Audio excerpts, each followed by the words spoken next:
Yo, yo, testing 1, 2, testing. What's going on, folks? Anybody out there? Your boy looking to talk some football tonight. So, man, got a few topics that I really wanted to talk about, right? Um, man, it's going to be off the chain tomorrow. I cannot absolutely wait. I know you guys out there are super excited to be talking a little bit of football, to be watching some football finally, right? So we got a couple of games. We already talked about the Miami Florida game before, but we kind of highlighted it. Maybe if you guys want to, we can go back and talk a little bit more about that. But last night, man, Clemson and Tech, the bludgeoning at Death Valley. We all bear witness to a bludgeoning at Death Valley by the hands of the Clemson Tigers. But man, it was a lot of stuff going on in that game. Probably some unexpected stuff.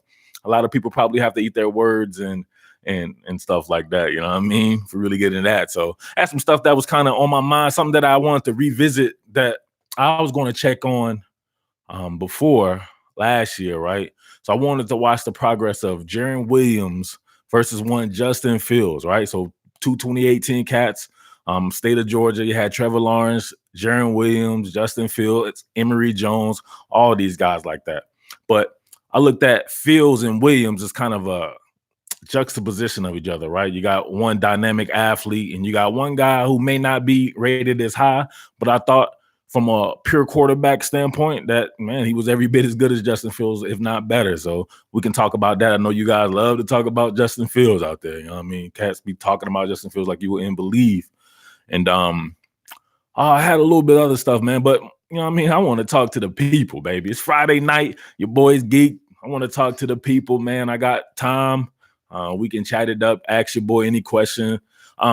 Super chatters get priority if you want your question to be. Obviously, if you guys don't know, this stuff is moving real fast when it's a bunch of people up in here. It's hard to get to every question. I went back and looked at the first one that I did, and I missed, man, probably 70% of the questions. But I got every single question that was a super chat. So if you don't know what a super chat is, it's pretty much crowdfunding right there. If you want to throw out some loot, you know what I'm saying, make it rain, and we can talk football while you make it rain, and your comment gets or your question gets priority because it's highlighted and I can see what I'm talking right here to the camera. So looks like we got some people joining in. I'm gonna get to y'all in a little bit when I finish going over this bad boy. Also, man, I gotta shout out press box publicity again, right? You guys had the OU book, right? The Oklahoma book on Bob Stoops, No Excuses. Just got this bad boy in the mail today, and that is Overtime right there from John U. Bacon. You know John U. Bacon? I forget exactly where he comes from. It's the Detroit Free Press or somewhere he used to be at. This guy's a hell of a writer, man. He has unprecedented access to the University of Michigan program. He's got all the behind-the-scenes stuff. So I can't wait to get on this bad boy. You guys already had the excerpt of the stuff with your boy Jim Harbaugh. Maybe we can talk about it. Jim Harbaugh talking about it's hard to compete with the SEC because those guys be out there cheating on the recruiting trail. So you're talking to somebody obviously very connected in the recruiting world, and I have plenty of stories that I could delve into that. Obviously, I couldn't get into details on that, but let's just say that Jim Harbaugh is not wrong. He's definitely on the money with that. So, but hey, if you ain't cheating, you ain't trying, in my opinion, right? So let's get to it, y'all. What's going on? What's cracking? What we got here? All right, what's up, Fragrance Journey? New sub, a UF fan. Oh, man, shout-outs to Chris Sloan. Love my coverage. I appreciate that. You see right away, baby, that highlight, you get presidents right away. So thanks to Chris Sloan for the super chat. The king in here, he's a Clemson. Everybody rep your team. We can do that right there, right? Everybody rep your team and tell me what you're working with right there. Fragrance Journey. Funny how they hated on Felipe, but ain't say nothing about Lawrence. So I want to start off with that. You know I want to get on that right there, Fragrance. See, that's the thing, man.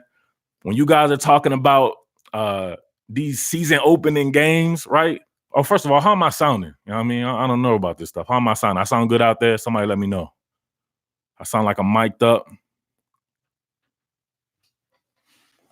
Zabari Janiga in the house. I'm good. All right, check. You good. All right, everybody. Ooh, okay, everybody. Oh, it's about to be live up in here. All right, so man, so think. What do you guys think about that? I want you right now in the comment section tell me about the dichotomy of how stuff is covered. Trevor Lawrence played a worse game against worse competition in the Georgia Tech Yellow Jackets. Shout out to Coach Collins, man. I know you're reading this. You know you my boy. I'm gonna text you this week and see what's cracking with you, man. You gotta give me one of them vests, man. You know, we be on that same wave when we working out, baby. We gotta rock the vest and the long sleeves with it and everything like that. But man, your team got his ass whipped bad. Fertilizer, everything you could think of, man. I saw a little bit of something there, but obviously you're going against the champs. That's a tough draw on national TV to pretty much open the regular season, the week 1 slate. That was tough, right? That was a prison raping, a straight prison raping. But even within that prison raping, sometimes, man, so, I mean, I better not go down that rabbit hole. I can already feel myself getting in trouble with that. So I'm sorry about that. I'm sorry. Don't do nothing to me, YouTube. I apologize. But look, so yo, shout outs to my boy AJ back in the building. AJ with the super chat. Come on, man. What's good, AJ? See, that's my dog right there. Committed to the G. Patreon.com/committed to the G. We got some real Georgia soldiers in there. For all you Georgia fans, we be in there chopping that bad boy up. You know me, I feel like I give the best coverage. I know I give the best coverage of Georgia football out there. So, and it's unbiased. It's coming from a guy who's not a Georgia fan. So I'm giving y'all the real inside stuff. And you know, I break down the film and everything like that. But we got some real good soldiers up in there, man. People talking ball. We talk ball like 24/7. We'll be tripping out, getting on each other, be knocked down, drag out fights up in there and everything. But my man AJ is a good soldier. So shout out to you for the super chat. He's ready for the Dogs to start that championship run tomorrow night. So, all right, we'll see. Let's get it cracking right there. But so tell me about the Franks and Lawrence thing, man. So like I said before, he had a way worse showing than Trevor Lawrence did against worse competition. So if you go with Trevor Lawrence had that worse showing. Felipe Franks playing a really good Miami defense. I mean, NFL players all up and down, all throughout each level, right? You can probably name on that defense that he's going against probably 7 or 8, no doubt, early round draft picks. Some first round draft picks. Some will be that eventually, but a ton of talent there. Not necessarily on Georgia Tech. Maybe a cat like Trey Swilling, that cornerback. Maybe his brother, Bruce Swilling. Man, that's about it. And they were absolutely making him look bad. He looked terrible out there. No ifs, ands, or buts about it. Obviously, he's still Trevor Lawrence. He still did a little bit of something. Got a nice 50-50 ball to T. Higgins. And shout outs to Jane Carter for the super chat. I see you got the hat today. What you talking about, man? You know, I got plenty of gear, plenty of memorabilia. You'll see me with it. I might switch hats right here in the middle of this bad boy and then see what you say right there. But you know me, man. If it's there, I'll rock it. It's all good to me. So thanks to James Carter for the super chat. But yeah, so that's crazy to me, right? So the media goes in, they say, oh, Florida sucks, Felipe Franks sucks, this and that. But then the king, right? The best, most talented quarterback in the entire country, Trevor Lawrence, goes out and has a worse showing. But you don't hear that. It's always like, oh, yeah, he meant to do this. He meant to do that. He meant to throw the ball away. Felipe Franks' coach came out and said that the last play where he threw that interception he was trying to throw it away, and you guys saw it. I diagrammed it. He got hit. Chris Sloan, what up, boy? He threw $10 on that bad boy. That's the $10 don't change the hat. Thanks for the super chat. So $10 to not change my hat. I don't know, man. You might have to go above that, man. I might say, but I'm thinking about it, right? The $10 just makes me think of not changing the hat. But thank you, Chris Sloan, for the super chat. So, man, I cannot believe that happened right there. And everybody, right, the media is not saying nothing about it. It's like, oh, this and that. I guess he's built up goodwill, right, with what he's done last year and being and just being an absolute man. He's a number 1 pick no matter what, no matter how you slice it. You seen a few cats today on the channel was saying like, oh, he's overrated and this and that. Those are people that are just looking for something. Like, come on, slap yourself, like knuckle side, like pow, whip it, man. We gotta get back to telling people to slap themselves too. I ain't did it in a while. Swap, just one of them Jones right there, because you know this guy can play some football. He's proven that. But that sophomore year, I'm telling you, stuff changes. Go back and look historically at the sophomore years of some of these good quarterbacks. A lot of them take a step back, right? You know who didn't take a step back? That would be Jake Fromm, the general at Georgia, but people still paying him. So it just depends on the fan bases, the media, how they get on people. Felipe Franks is a whipping boy, right? He's a whipping boy, and people don't, want to rock with him, so they'll find anything. He did a lot of good things in that game. I detailed his ability to slide in the pocket. There was some throws, right? They were already saying he can't roll out and throw to the left. Well, he rolled out and threw to the left, right? So, yeah, he made a couple of boneheaded One wasn't even boneheaded. He sold a ball that he couldn't throw in. He was under pressure. Trevor Lawrence wasn't even under pressure. He made himself under pressure, and people still don't do it. So, what do you think about that? Is there a bias in the media? I mean, hey, just what do you think? Let me know. Let's get to it.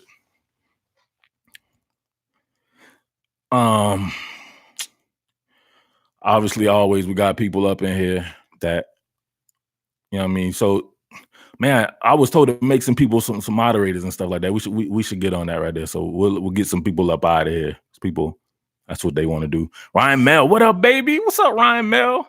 Jeffrey Rogers up in here. Man, Horatio Hart, Joshua Pate, James Carter, Sooner up in here. Man, I need to go back up. I missed a lot. So what we got right here? Oh man, I missed a ton. All right, what y'all guys want to talk about? Tech still playing that option. Hey, wasn't that crazy? So that's what he practiced the whole. I can't get on Coach Collins. I'm unbiased. I'm sorry, Coach Collins, man. We probably won't talk anymore. Because that's what you practiced the whole damn offseason. That didn't look like nothing that you did in the spring game. In the spring game, you was looking like fake ass Oklahoma, like Oklahoma or something, right? You were going with the 4 wide and all this and that. And then you come out and you play Tobias Oliver. So I don't think Tobias Oliver played in the spring game. That's probably why it didn't look like that. Somebody had to correct me on that. But young boys, man, you got to play the young boys, the pocket guys, whatever like that, and do what you came to do. So that fake sprint option stuff and spread option, that ain't going to work against the Clemson. Maybe it'll work against the rest of the schedule. So maybe you stated, I wouldn't totally judge this game by playing against Clemson, obviously. Most of everybody's going to lose to Clemson. I think there's a couple of teams out there that can beat Clemson. We'll see about that later on in the year, and we'll revisit that. But same thing right there. So people people coming back on your board, right? And they were talking about the top 5 roster thing. So they immediately, because Clemson smashed Georgia Tech of all teams. Georgia Tech, they got smashed, and then Clemson's like, oh, we've got the best roster. But I want you to really look at who's playing for Clemson, and that's why I didn't really put them in the top 5. So remember, I told you, talent has nothing to do with how great you are. We're just talking about the talent, the ceiling of these players, and if they get right, what they can do and everything like that, right?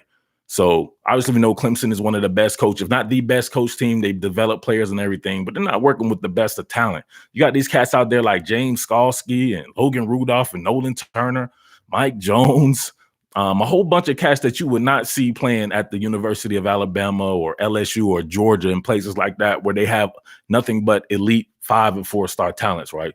But man, they get the most out of those guys. I will say that. These are outside the top 250 guys, maybe around the 250. Instead of some of these guys are playing at this position at these other schools where they have guys that are inside the top 20 in the country and stuff like that. So no, Clemson has a lot of guys that are very good and everything like that, but as far as the straight talent, I don't know, man. A lot of these guys at Clemson would not be starting at some of these other places, right? And that's just for real. All right. What we going on here? Send me something, man. Everybody says I'm good. Let me see something that looks good. Talking about the UGA running backs. What you want to know about the UGA running backs, Jeffrey Rogers? I would say that outside of Oklahoma, I like what Oklahoma's doing at the running back position. I think LSU has a good chance to be very good. Like I said before, with Clyde Edwards-Helaire and Leonard Fournette and then them young boys, man. Davis Price, John Emery, and these guys, pretty dope. But I think Georgia would be the class from top to bottom, right? DeAndre Swift, Brian Harrion, James Cook. We'll see what Zamir White's about. Kenny McIntosh. These are names. Some of these guys are just names, but some of these guys are some of the best names that you'll see in recruiting history, right? But DeAndre Swift, I still maintain he's the best back out there in the country. Now everybody's going to be like, oh, Travis Etienne, but this is the same thing that I said on the Travis Etienne versus DeAndre Swift face-off video. Like, you're pulling up a bunch of yards, 200 and something yards against Georgia Tech. Like, how do you weight that? Obviously, it's impressive, right? The stats are the stats. People are going to go by that. The first thing I saw when I woke up this morning was Travis Etienne is the best back in the country, right? Off of what he did to Georgia Tech. Georgia Tech had nobody drafted last year. Like, think about that. Nobody was drafted. It's not a good team. You get 200 yards on teams like that. I'd rather see somebody get 75, 95 yards against Bama or LSU or something like that. You know, that's why I judge some stuff at. some guys that you'll see at the next level. So you're not seeing too many guys at the next level at Georgia Tech, and I can't rock with that. That doesn't mean anything to me, right? It's just kind of mindless, useless stats to me. Love what I did on John Emery. I appreciate it, man. I think that kid's going to be a star. J Ghost Production says, appreciate the Michigan vids. Go Blue. Thank you, man. I definitely want to talk a little bit of Michigan today if we can. Or maybe next week. They gotta play somebody better. Kellen Mond. Someone thinks Kellen Mond will have a great year. I think my man Sooner. Stuff is moving right here. I'm sorry if I'm messing this up right here because I'm trying to go back.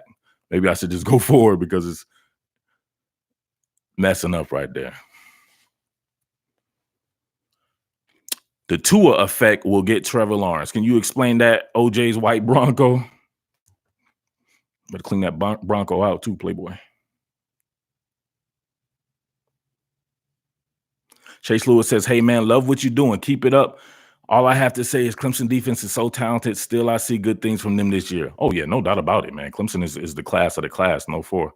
Mike Jones, who? My man Jeffrey Ryder said, Mike Jones, who? Don't get me wrong. I think Mike Jones is a talented player, but he's fourth or fifth string kind of cat at Georgia. You know what I mean? They have a lot of Mike Joneses that don't get playing time there. They have guys at Georgia like Quay Walker and Channing Tindall, 5-star cats. They're not even really in the rotation. Like they sniffing the transfer portal here in a second if stuff don't go their way here in a little bit. DeAndre Swift, almost 200 yards against Auburn last year. So those are the kind of defenses that I like to see stuff popping off. You play against an Auburn with 7-8 guys going to the NFL on it, just on the defensive line alone, then you're able to, come on, that's what we're talking about. Harrington Cook possibly has more touches tomorrow to save Swift and Zeus. We'll see, man. We'll see. We'll talk about Vanderbilt a little bit. I'm be honest with you, I'm tired of doing 2018 film. Think about it, I cooked it. I didn't really want to do a preview on that bad boy. I want to do a review so I can get some new film and see who's exactly cracking as far as the University of Georgia goes right there. But I wouldn't mind that. If they can go ahead and take care. Georgia, to me, has to take the next step this coming season. They got to put teams away. Put these bad teams away, like Clemson putting Georgia Tech away. Like Georgia put Georgia Tech away too last year. I can't say that. But some of these mid-grade teams, some of these teams that you think is pretty decent, I would like to see them put these guys away. A Vanderbilt, we would think would beat Georgia Tech, right? But I want to see Vanderbilt put away like Georgia Tech. So that's how I'm going to start judging stuff right there. So a whole nother coaching staff, James Coley and these guys, start putting these teams away and getting these boys some love in the second half. Some of these boys can take the splinters out their ass that's sitting on the bench. That's what I want to see. 41, Cocoa Puffs.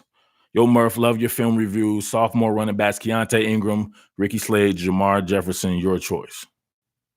Sophomore? Well, man, that's a good question on the sophomore backs right there. So that's everybody from the 2018 class. I like Keontae Ingram, Ricky Slade at Penn State. Give me some more guys besides those guys, and then we'll talk it because, you know what I'm saying, my mind's racing right now. You know what I'm saying? It's live up in here, baby. What up, Jance? Big Nick in the house. Edward Craven, bro. Etienne had 26 touchdowns last year. He's legit believe that. That's what I'm saying. Like, you had 26 touchdowns, but against whom? Like, you know what I mean? If I go out there and I no, I can't say that. That's going to get me in trouble. But if I go out and, you know what I mean, I find some people who ain't fighting good and I start knocking everybody out, right? I'm going to feel good about myself. And everybody's going to say, oh, man, Murph got knockout power or something like that. Then I go to prison or somebody like that, and Big Eric up in that mama jump, he cleaned me up. Then what? You know what I'm saying? It's not the same. You got to go against competition, man. Stats aren't everything. You're getting stats against weak competition. I'm sorry. I want to see you 250 yards on Alabama. You doing 250 on Alabama? Probably not. Because it's a lot different. People just don't do that. You can be a dope-ass running back. You're not getting 250 yards on Georgia, or, you know what I mean, or LSU. It's not going to happen. Remember, guys can't cuss in here. They automatically withhold stuff when you cuss. So they'll try to phrase it without cussing. Cam Mitchell says, Phil's getting the Heisman. Moving on. I love ETN, but he don't make people miss like some of the other backs I like. Yeah, so if you think about even the stuff last night, he had those wide open holes that he was running through. It's not his fault. His team is very good, and the competition is very weak. And they prove that they're very good even against elite competition. So we'll see what's going on with Texas A&M, but they've proven that. But you still have to judge it. You can't, like, if it were all about stats, somebody like Timmy Chang at Hawaii, remember he was putting up all them stats? Some of these guys out in these air raid systems at Texas Tech, besides Patrick Mahomes, of course, but those guys before Patrick Mahomes, even my man that went to the NFL that coached the Cardinals, these guys, they put up pretty good stats, but you didn't see them in the NFL, right? It's not all about stats. Ryan Mel says, God, is there a more boring team than Michigan State? I love Michigan State, so I can't rock with that. I love that type of football. That's me right there. Power schemes, running power, pulls, counters. I just love it. Chris Long said he shared my live chat on Facebook. Let's see how bumping we can get it in here. There we go. Bring my people in here, though. I like to rock with my people. Man, what we got here? Questions about Felipe Franks. Do you think he's starting to get that quick read and quick release? The release, from a technical standpoint, will never be quick. He's got one of them Andre Woodson windups where he's bringing that bad boy in and really bringing it over the top with it. You know what I mean? You want to get that bad boy and you right there with it. He's bringing it down and right there. So while that to the naked eye doesn't look like much, those split seconds and stuff like that, right? That makes a big difference, especially if we're talking about the next level. But just for this level, I think he's fine, man. You can win with a guy like Felipe Franks. I told somebody today that most people out there are like Felipe Franks. Not everybody's out there like Trevor Lawrence. That's just what's up. Go look at people who've won. You know, we think about Cam Newton and these guys like that, but man, what about Jason White and people like this, man? You can win with these guys. You really can. Not to disrespect those guys, but those aren't people you will see at the next level, right? And a lot of the guys that are really good, like Andrew Luck and these guys, they're not going to sniff a national championship. So it is what it is. Ryan Mel says Texas A&M's O-line didn't look that great. I haven't watched it. I wanted to kind of check it out a little bit tonight before I watch go to bed. Uber Postmates lift Atlanta. Y'all are slipping. You know you watched him break all kinds of tackles last night. But who is he breaking tackles from? I want you to name them and tell me if they're going to play at the next level. That's what I'm saying. They're not spam out there. They're playing against real players. So that's why it gets tougher when you play against NFL talent. Come on, you got to know that.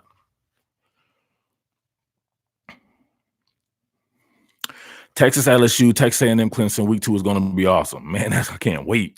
Week 1 is going to be awesome. Let's do the top 3 or 4 games. You guys name them off and start talking about them, and I'll jump in with you.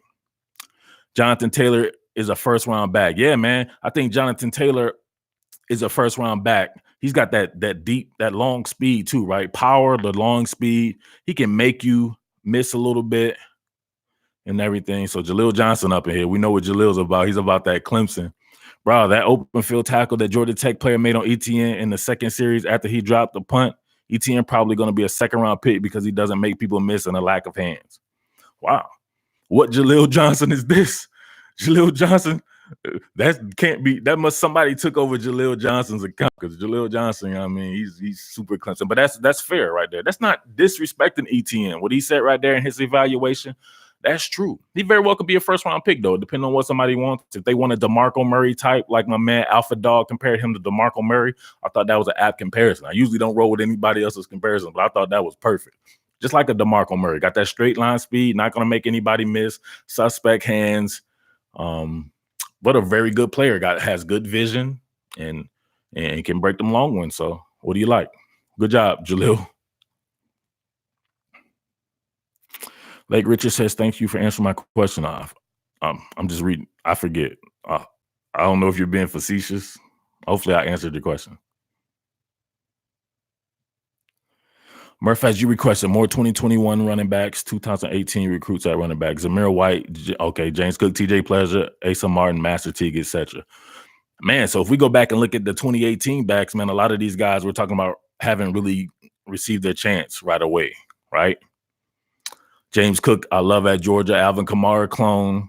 I want to know about James Cook's top end speed, but I think he's very quick. He's elusive.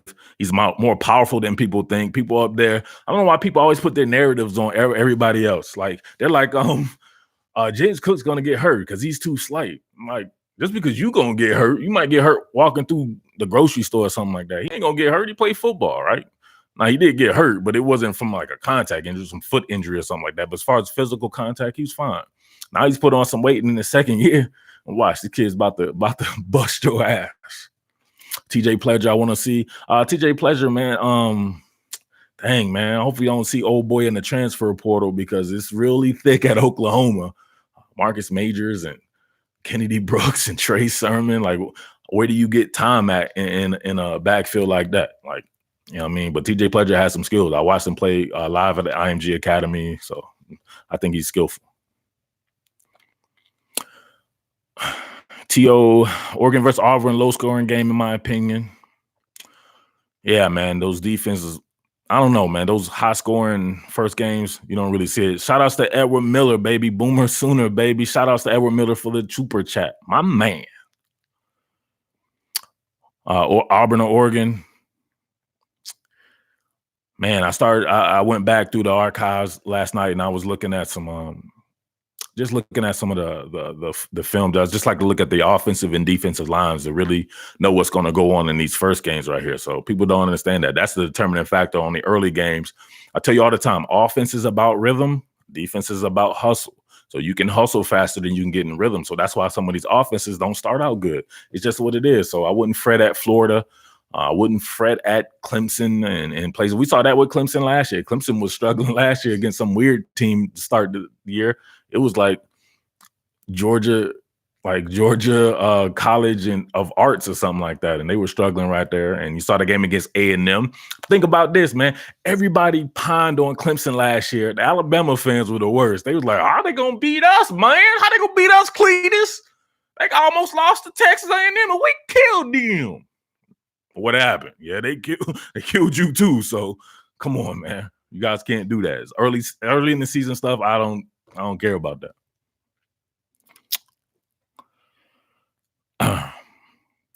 Can't cuss. They're not gonna let it go through. So Jameer's going to go blow up. Yeah, Jameer White gonna do his thing, man. Phil Maffa, yeah, man. You know I know Phil Maffa. If it's got to do with Grayson, you know who my big brother is. Shout outs to Coach K. Yeah, I know about Phil Maffa a long time, man. He's a straight wrecking ball. They call him I want to say that they call him like baby Adrian Peterson or something like that at Grayson. So I don't disagree. That kid's a hoss. And he was playing with all those superstar players they had in the 2019 class. What, 12 high D1 players? I ain't talking about like somebody going to like, I don't disrespect the team out there, but you get what I'm saying. All these guys going to Texas A&M and Auburn and all this and that. And he was right there with those guys, as good as those guys. And he was just what is he? Was he a freshman, I would think? Or a sophomore? He might have been a sophomore. Bam in the house. Murph, I'm excited to see Bama two true freshmen inside linebackers get to start tomorrow. Moses will be missed. Moses will be missed for sure. However, Moses hadn't done it yet, right? So he has the experience, but he hadn't quite, I don't know. I can't say that he quite lived up to the billing. He had a lot of moments, a lot of great moments, but I was always waiting for him to take the next step, like be that CJ Mosley, that Reggie Ragland, that stuff that we saw from Reuben Foster. So Mac Wilson seemed to be the alpha between the two, but even Mac took a step back last year. So I want to see Shane Lee, though. He reminded me of Devin White. I said that before. I don't know about having that speed like Devin White, but he looks like Devin White, like getting off the bus. And Christian Harris, they say, is one of the freakiest. I got a kid that go there, right, from Grayson, actually, Kevin Harris, right? So talking to his dad, shout out to Kevin Harris Sr. and stuff like that, man, giving me the low on some of these guys. And you Bama people out there, yeah. Christian Harris and Shane Lee, y'all got something there, so we'll see. But then again, they're true freshmen, so we just don't know exactly how long it'll take, but eventually it will take. Isaiah Simmons will bust Zamir White kneecaps. Come on, man. It's too soon. You can't be saying stuff like that.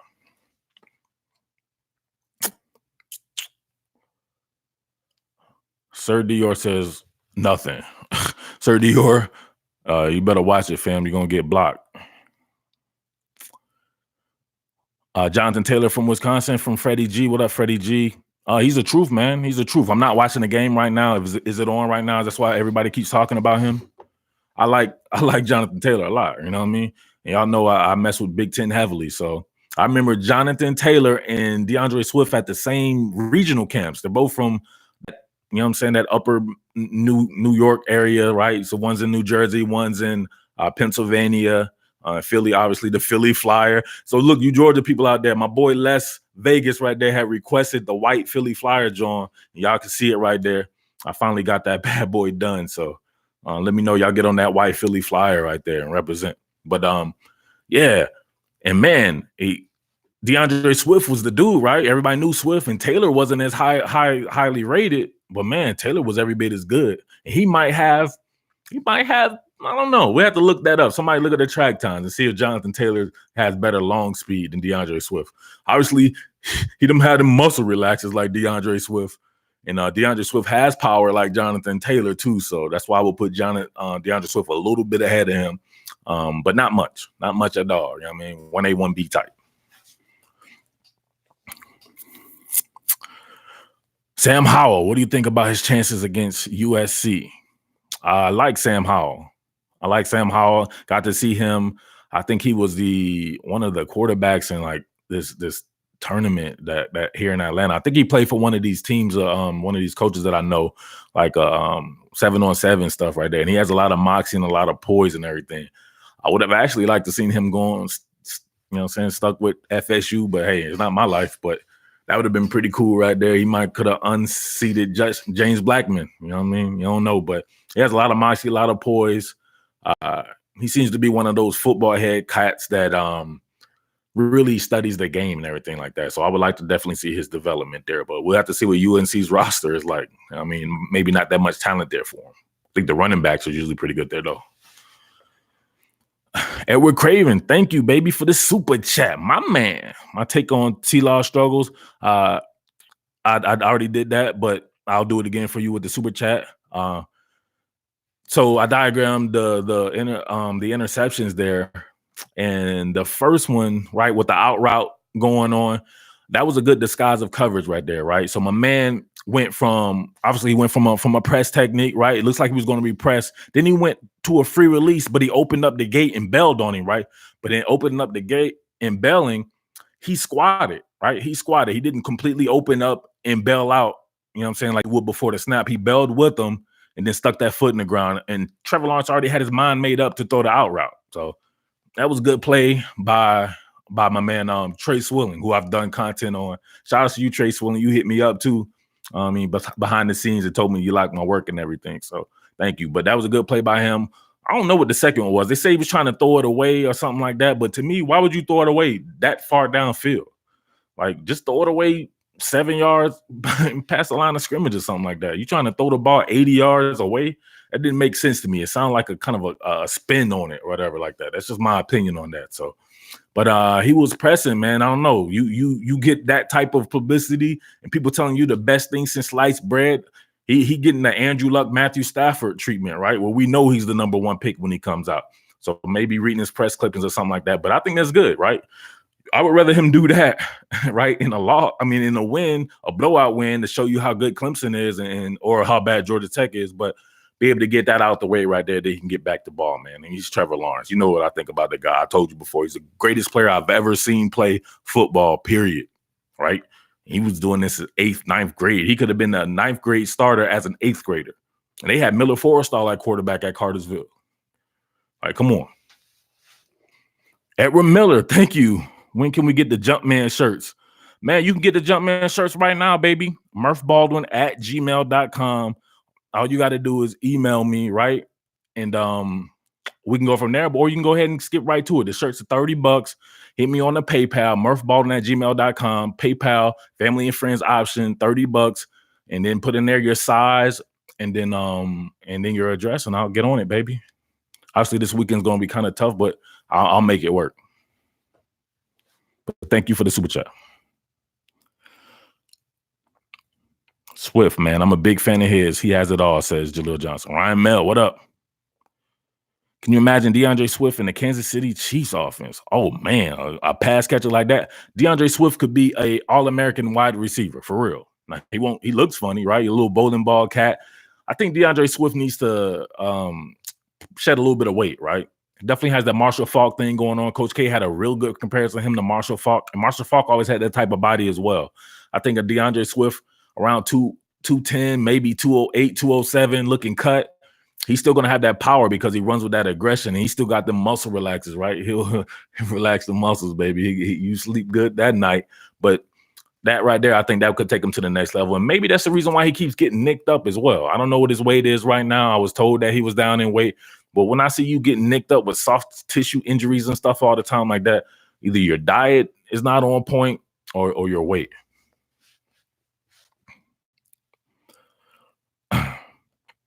Put my PayPal link in the comments. How I do that? Says AJ. My AJ is my manager, by the way. I mean, AJ want me to do this every day.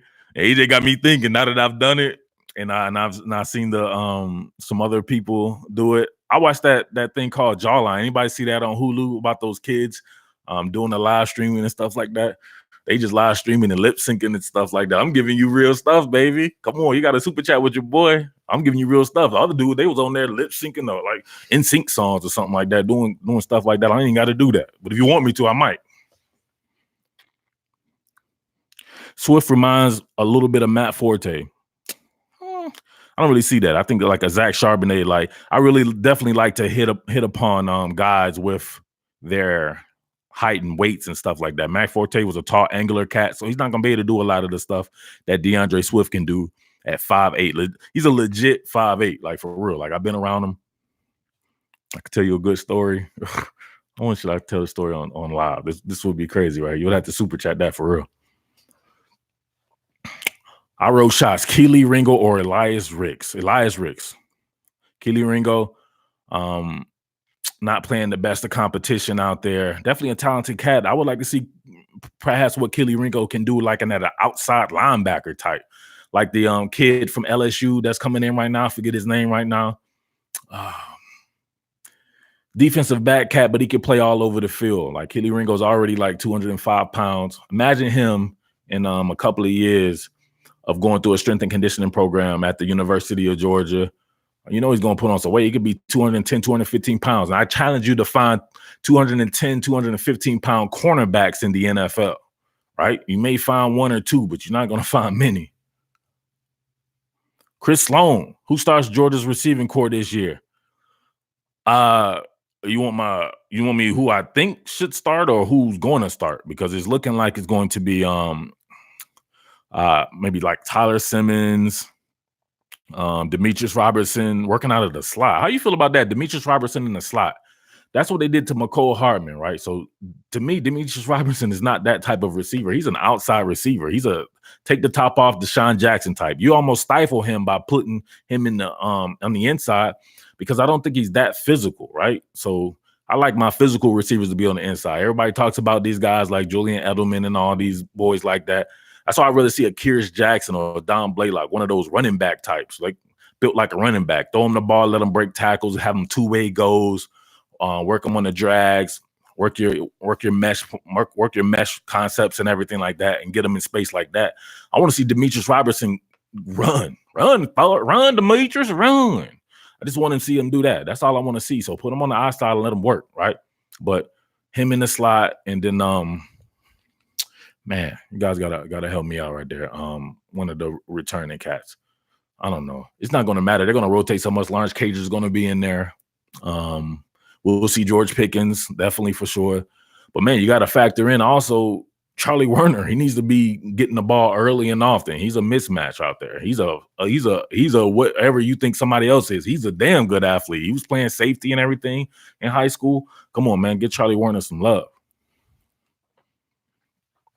Jake the General will be top 3 in the Heisman votes. Thoughts? Not sure if Jake the General will be that just because of the style of offense, right?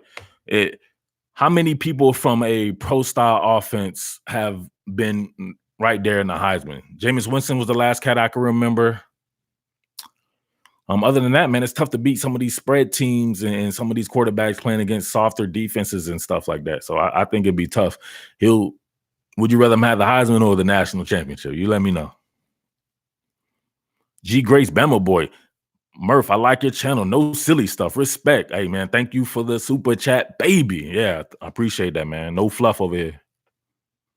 Trey Blunt, Matt Landers. Oh, yeah, Matt Landers. So maybe a Matt Landers, somebody like that on the outside who can also go get it. So maybe that's the thought behind that. Matt Landers is like a Demetrius Robertson, but a much taller version, right? So put him on the outside, let him take the top off the defense, but maybe try to get the ball in Demetrius Robertson's hand. But I don't see, man, I have to think back on that. Was Demetrius real good with his muscle relax and his agility and his ability to get loose that way? Most of the time we saw Demetrius Robertson, even in high school, he was just getting it in, baby. He was adios. Me. Tyler Davis. Man, Tyler Davis. Y'all see him last night for Clemson? So remember, I covered Clemson. I did work on all these boys. I knew Tyler Davis was going to be the truth. He did real good in the spring game. And Niles Pickney, those two guys right there, maybe not quite the ceiling of a Christian Wilkins and Dexter Lawrence, maybe a little bit more to the median of what most teams are. But those most teams will be like Georgia or something like that. Like those guys will be in high rotation at places like that, I believe. But guys like Christian Wilkins and Cleveland Farrell and all these guys like that, those guys will probably start on those other teams as well. That's how good they were, right? So that's why I say maybe a little bit regression in talent, but not much. Clemson's still doing it. Murph, I'm slow right now. What is this muscle relaxer you're referring to? Going, you know what the muscle relaxer is, baby. That's when you get broke down in space and you try to tackle somebody and your muscles, baby. So when you miss like that, man, there's something that happens to you like mentally. It's a mental thing, but it's also a muscle thing, man, right? Your muscles just go into a deep relaxation, baby. They start playing that music and you get the muscles relaxed, baby, and it gets real calm and everything. And you're able to sleep real good at night. So DeAndre Swift, he's having a lot of people sleep good at night. I tell them, if you have sleep issues, need sleep, no CPAP mask and all that, go see DeAndre Swift on that field. He will shake your ass into a coma. Ricky Todd, thank you for the super chat, man. I appreciate you. He has a question. Do you feel like next year is our best chance to win the Natty? Next year we'll have nothing but Kirby Smart recruits and no Tua to deal with. Man, even with Tua there, you should want Tua to be there. You made Tua look terrible last year, right? That was the best. That was Georgia football right there. They played that's game planning, right? I said it before. When you're playing a team like Oklahoma or Alabama, they were very much playing the same type of offense last year. You have to play man coverage, and you have to also do it in the slot. You can see last night Georgia Tech playing man coverage, right? But they were scared to do it in the slot because if you get beat in the slot with a two-way go, it's trouble, man. It's trouble, especially if you're starting to commit your second-level players to sniff the run and everything like that. And if those guys are up on somebody, they can easily be blocked, and long runs can happen that way as well. But you got to be able to trust and believe, and that's exactly what Georgia did, and Tua had nowhere to go, right? So they're running those run-pass options, right? Pass tags on the back of a run call. Usually it's something like an inside zone. You go inside zone, you ride the mesh point. If your player, usually your inside player, if there's a sight right there, right? There's a sight line. If somebody approaches the line of scrimmage, whether it be the linebacker or something like that, you have a free sight line, you shoot it over the top of them. But you don't give them that when you press. You press, stay up on them right there. You force somebody like Tua to hold the ball. And we saw that Alabama's line wasn't all that it was cracked up to be when Tua has to hold the ball for a long time, right? Or for a little bit longer than he would in any RPO situation. So nothing's changed for me until they prove that they can do something different in that particular aspect. But then again, only one or two teams have the ability to actually play defense that way. And we saw it. Mississippi State could do it. LSU to a certain degree. Georgia could do it. Clemson could definitely do it. More like a muscle spasm. Nah, muscle spasms you get over. And the muscle relaxer, nah, when the muscles get relaxed like that, you ain't getting over that. Only thing you can do is take your ass to sleep. OG Fran, thank you for the super chat there. What are your thoughts on Carson Beck? I like Carson Beck, right? I like Carson Beck. I think he plays pretty good competition. I think he's accurate. I have a film study about him on the channel, I believe. I definitely have one at the Patreon, a real deep, long film study on him when he committed. And I like what I saw. He had innate accuracy. Arm was adequate, wasn't nothing, you know what I'm saying, off the chain or anything like that. I think they do a lot of different stuff with him that'll allow him to have a kind of a shorter learning curve when he does get to the next level. So I don't know. I got to see more. I want to see more of him in his senior year. Senior film is the most important film, no matter how you crack it, right? So I have some access to his film, so I'll definitely be checking him out this season for sure, and I'll get back to you on that. And I'll do more on him. But I have a better option than Carson Beck for the University of Georgia, so pay attention and remind me a little bit later. I'm gonna save that for a little bit later. Baron Taylor, thank you for the super chat. Yo, Murph, do you have a favorite team? Seems like you're wearing a different team's gear every day. All right, so that lets you know that I probably don't have a favorite team if you see me wearing a different gear every day, because most time you see me wearing gear, man, I'm just swagging out or whatever like that. It could be something. It could be like an M or something like that, or usually you see me in some workout clothes. Like right now, like soon as this is over right now, you know what I'm saying? I'm hitting the midnight club, baby. We're about to get it in on some workout stuff, but you'll see me wear anything. I got a bunch of Oregon State stuff. I got a lot of stuff from coaches around the country that I know, and they send me gear. I have a whole thing full of Oregon State stuff, like for real. But you also see me plugging these lines of these teams that I wear too. So obviously I'm going to wear my own stuff. And if I cover the team, it's a good thing for me right there. It's done very well for me, actually.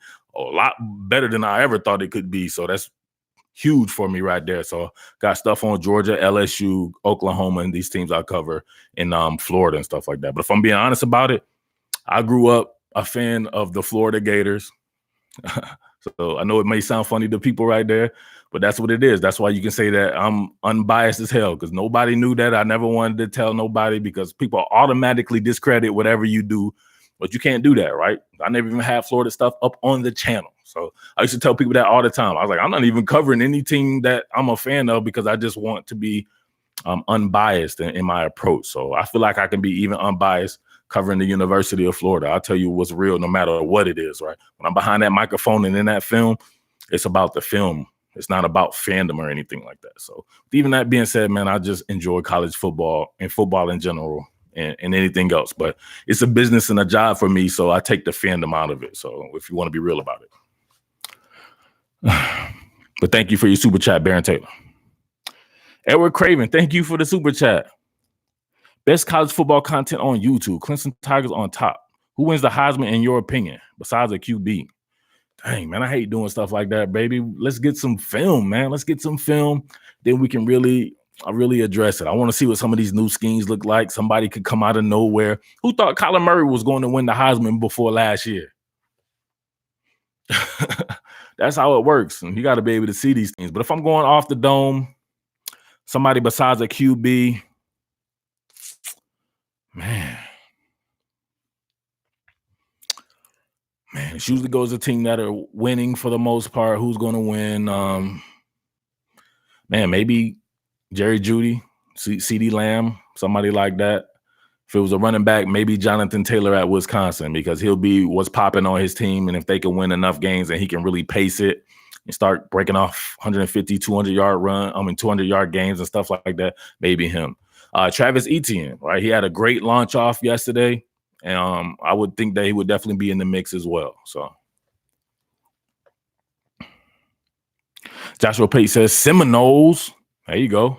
See, Seminoles, what y'all think about that Boise State, Florida State game tomorrow? It got moved up to 12, baby. I'm so happy about that. I might have to do something on that.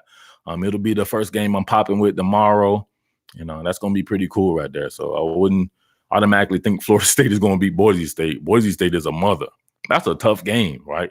So they caught a good one right there. Not necessarily not saying that wish hurricanes on anybody or anything like that, but it being moved to Florida State, I think that's pretty good, right? Your routine becomes the same, right? You get to probably sleep in your own bed or where you would normally sleep at and stuff like that. So that's pretty good. But Boise State travels well as far as the team itself because of the brand of football that it plays. Two tight sets, gap schemes. They always have really good tight ends and they have very good linemen as well. It's just that scheme is tough to deal with, right? Especially nowadays that everybody's running the spread. The antithesis of that is always going to be a pro style offense now, right? So it'll become the the irregular moment that you see, right? Everybody wants to start running the spread. The next best team is going to be somebody who's doing pro style stuff. That's what it is. So when everybody was pro style, it was the spread team that came and switched it up on somebody. So I don't know. Florida State better watch out for Boise State, but Florida State, man, it has a ton of talent. A lot of underrated talent at Florida State. Florida State, if you really look at it, you can say that Florida State is a more talented team than even Clemson. It just is not coached the same. You let Dabo Swinney have that roster at Florida State, right? Obviously, there's no Trevor Lawrence there or whatever like that, but they got a Travis Etienne easily and Cam Akers. He can do anything Travis Etienne does, just as fast, more powerful. He's got some of the best hands I've seen. He's every bit as talented as DeAndre Swift. I will say that to the day I die. I saw them battle at the 5-star challenge here in Atlanta. DeAndre Swift's dad could even tell you about it, right? He could tell you about it. I barely remember, but I did meet him there or whatever like that, and he's a fan of my work and everything. But those guys are very similar right there. So that Clemson staff would take that Florida State team, or maybe not. Maybe those are not the type of players that they recruit, but it is what it is. From a talent standpoint, they would do wonders with that particular roster. So always remember that when you're talking trash about Florida State, they still have a bunch of talent on the team. Hurts going to do well in OU's offense, asks Richard Kuntz. Yeah, of course. Who's not going to do well in Oklahoma's offense? He's just going to have his own swagger with it, right? It won't look like Baker and Kyler, but it'll look like Jalen Hurts, and that could actually end up being better. Not from a statistical standpoint, but probably from a physical standpoint. He's the guy that makes your team tough. Last year with Tua Tagovailoa and that style of ball, to me, Alabama was soft.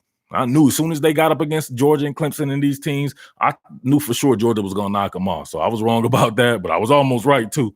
But they just seem soft to me, right? And that style of ball and even how Tua plays and everything like that, you ain't soft when Jalen Hurts is your quarterback. He's going to make you pay in practice. He's a no-nonsense cat. I bet you his interviews, if y'all have ever seen him interview, is probably terrible. He was terrible at Alabama. Not somebody you want to interview. He's just about that work, man. He's just going to get that work in. He's a lunch pail guy. He's going to run into people. He's going to hype you up that way. It's not going to be the prettiest of ball, but it'll be extremely impactful and effective. And I can't wait to see it Sunday night, right? FSU is D. Yes, sir. Cam Akers is really good and complete. I agree, no doubt. Cam is better. Cam is better than who? DeAndre Swift? Hey.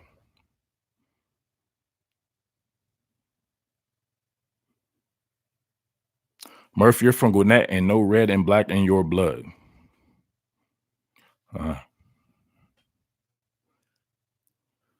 FSU don't have an offensive line. So, yeah, that's where FSU comes up short. So you see what teams happen with teams without offensive lines. Look at Miami. Miami's a talented team just like that as well.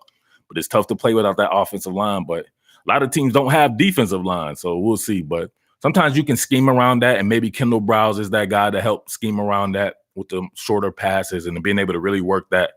But James Blackman has to be able to deliver from the rhythm and timing standpoint, a rhythm timing portion of the offense, right? He can't just go deep all the time. It's not going to work.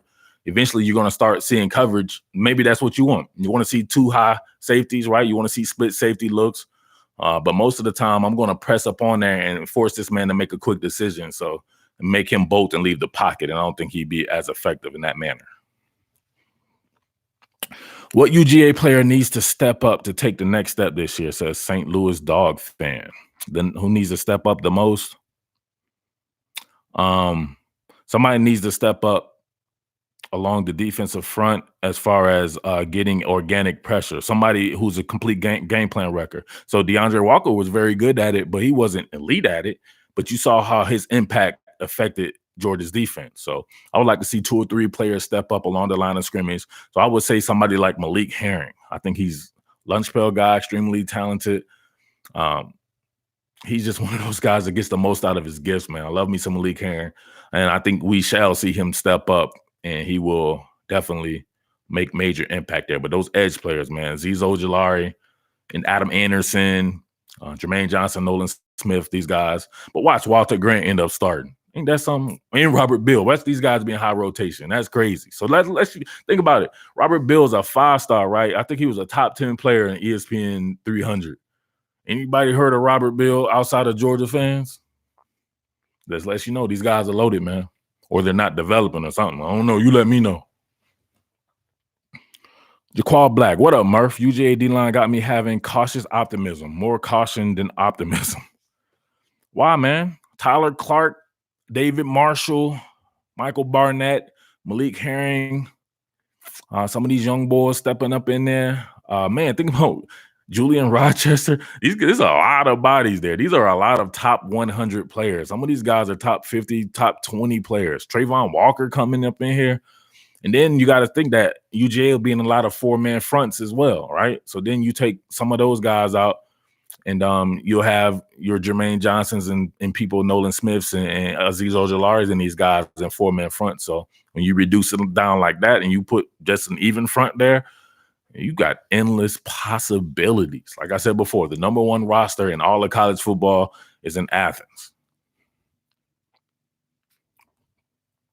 Joshua Pace says, awesome points on Florida State. I agree with everything you said. Yes, sir. Got to talk about that Florida State defense, though, right? Harlan Barnett switched into an odd front scheme for the most part. I wonder how that's going to work. I wonder if that's his doing. Doesn't even make sense to me, right? He's traditionally been an even front guy coming out of that Mike D'Antoni scheme, running with that quarters coverage, right? I love quarters coverage. I mean, like, you having your safety 7 yards off the ball, and those guys become cornerbacks when routes are going vertical, right? So you have to have special kind of safeties. And think about this. Travis J, Akeem Dent, two former corners or two combo defensive backs. Those guys are perfect at the safety position. I think the future's bright for Florida State on the defensive side of the ball. Just got to find some edge players, man. Got to find some edge players for sure. But Marvin Wilson and Big Coop and man, them boys, there's some boys right there. And I think about it. They got some dogs off on the interior line. But who's the edge players? Throw some names out there at me. I don't know who's playing on the edge, right?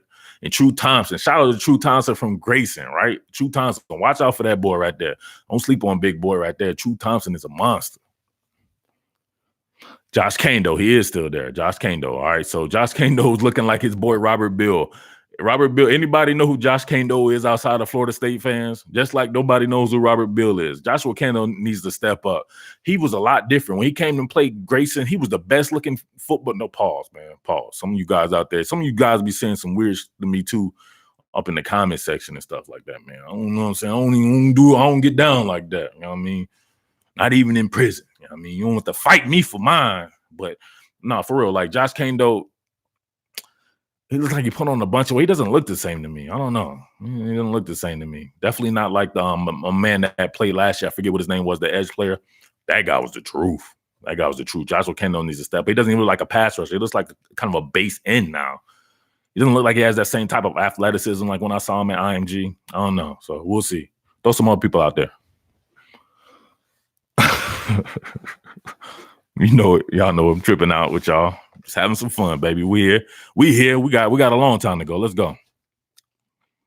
Some of the super chats. Let's get them questions popping. People talking about Taggart. Man, a lot of Florida State people up in here, man. A little bit of both from Steph Okoye. Georgia gets elite players, but if they were developed, Georgia would be the class of college football, in my opinion. It's not an opinion. They recruit the best. I think it's the best recruiting outfit in the entire country. But it may be one of the worst developing outfits thus far. So once that gets together, Georgia's going to be looking like Clemson, but it's a little bit harder to look like Clemson in the SEC. Brian Burns, yeah, that dude, oh, God. Brian Burns was nasty. He was like a man. He was all by himself. It felt like he was all by himself sometimes. He was just a game plan record, like my boy Zabari Janiga, a.k.a. Jabari Zuniga. Tyson Campbell, honest opinion. Like, nothing's changed. I said before last year when I did the face-off between Tyson Campbell and Patrick Surtain that Tyson Campbell had Hall of Fame safety credentials, right, or his makeup. And all of his stuff, all of his best stuff came at the safety position in high school. He wasn't one of these rangy type safeties. He was a sniffer. He would roam the box and he would put you in a different kind of muscle relaxer, right? He's hitting you like the car crash. You know, they say like when drunk people get in the, I don't like to even joke about stuff like that, but you know what I'm saying? They say when drunk people get in a car crash, they don't even feel nothing. They be killing people and shit like that, and they don't even feel nothing because they drunk. Well, you don't feel nothing when he hits you because you out. Like, he's that type of a hitter. He's that physical. He'd be a nasty, strong safety. Maybe he needs to get a little bit bigger, but he probably not going to get bigger now because he plays the cornerback position. He's probably trying to keep his weight down and stuff like that. Or maybe he's a hard gainer. However, his skill set at the safety position is phenomenal, especially for what Georgia likes to do with duality at the safety position and being able to rotate and have, you know what I'm saying, you got to be a post safety at one particular point in time, and then you drop down in the box. He can do this, work over the slot. So think about that. He's already got some corner skills, right? He can be a covered safety. You tell me that wouldn't be the truth. But as far as the cornerbacks go, ability to stay in phase, panics at the moment of truth, too grabby. I don't know. That's just from last year, though. That was his first season. So we'll see what's coming up this year. But it's not looking good for him right now if he's going to get passed up by DJ Daniels. So we'll see tomorrow night. I'm tired of the speculation, though. Do you think Jalen Waddle could be the best Bama receiver this year? Nah, not at all. Right? So he's still going to have to be rotated in, and everybody that he's behind, they're all Jalen Waddles. Like, everybody's Jalen. I'm Jalen Waddle. I'm Jalen Waddle. Everybody's Jalen Waddle. Jerry Jeudy and all these dudes is Jalen Waddle. They're all the same. Everybody's Henry Ruggs. Everybody's Devontae Smith. You get a Devontae Smith. Like, all these dudes are the same. So I don't really see. It would just have to be by happenstance or something like that. They're all equals to me. That's a nasty receiving core. But like I said before, it's from the 20 to the 20, right? What do you do in the red zone? Can't shake everybody in the red zone. So Tyrell Shavers needs to step up. Miller Forrestall, Cam Latu at the tight end position, all these guys. So they need some red zone threats there, some real legit red zone threats. Jaleel Johnson says Jerry Jeudy is the best wide receiver out there and possibly the entire NCAA. I would have to agree with that, along with CeeDee Lamb. They're each other's equal. Eric Jeffrey says, what do you think LSU will do this year? I think LSU could possibly win the SEC West for sure. Then we have to see what's popping with Georgia. They prison raped Georgia last year, so they're not going to be scared of Georgia. So that would be a good game. I'm hoping to see that game. I want to see LSU Georgia again, man. I can't wait for that Florida Georgia. Don't sleep on Florida, man. Florida could very well beat Georgia this year. Everybody's already like, oh, they're going to get killed. Steve? Why your friend named Steve? You're going to get killed, Steve. You don't know that's the first game, man.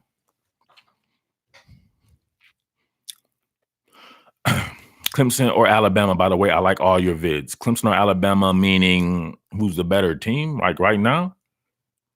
I don't know, man. Let's see what Alabama's doing. They have to replace a lot of players.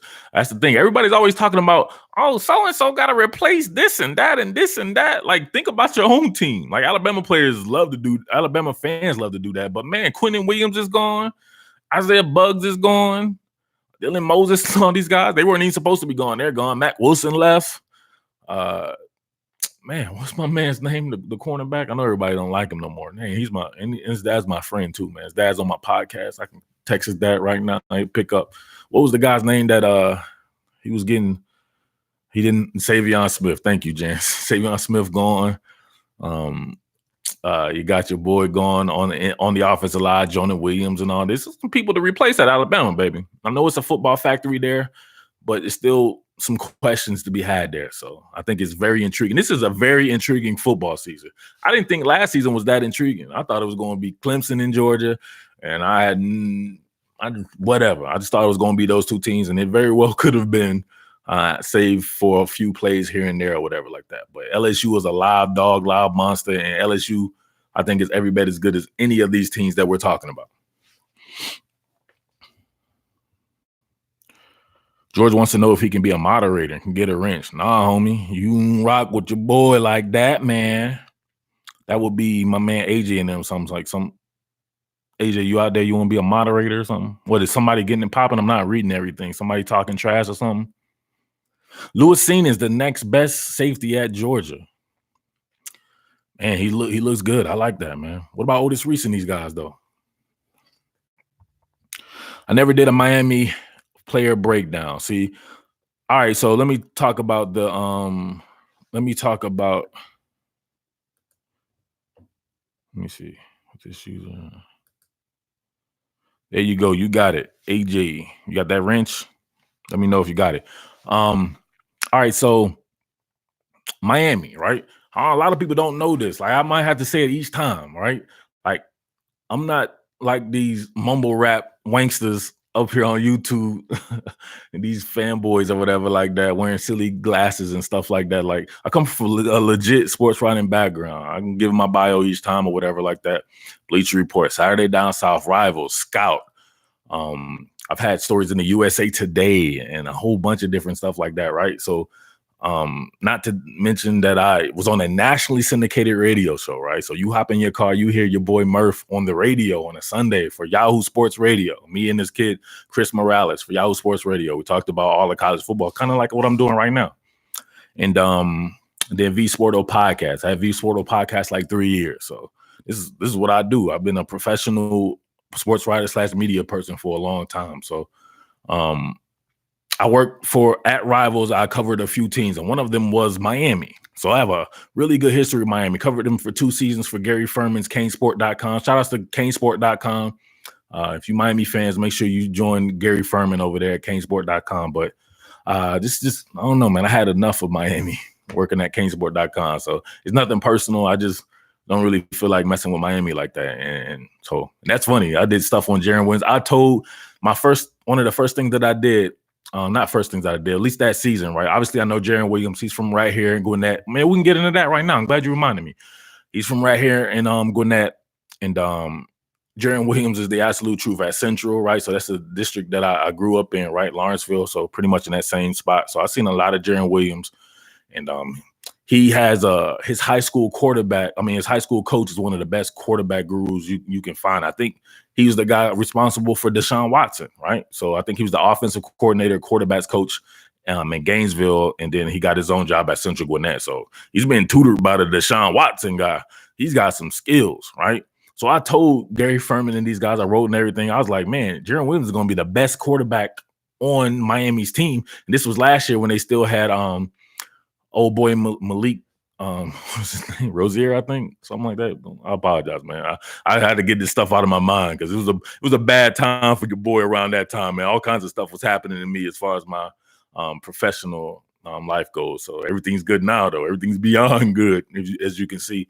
But I said that he was going to be the absolute truth. He's just nasty, man. I'm talking about his mechanics, his arm strength, everything is there. He checks all the boxes. He's a confident guy. He was tutored very well.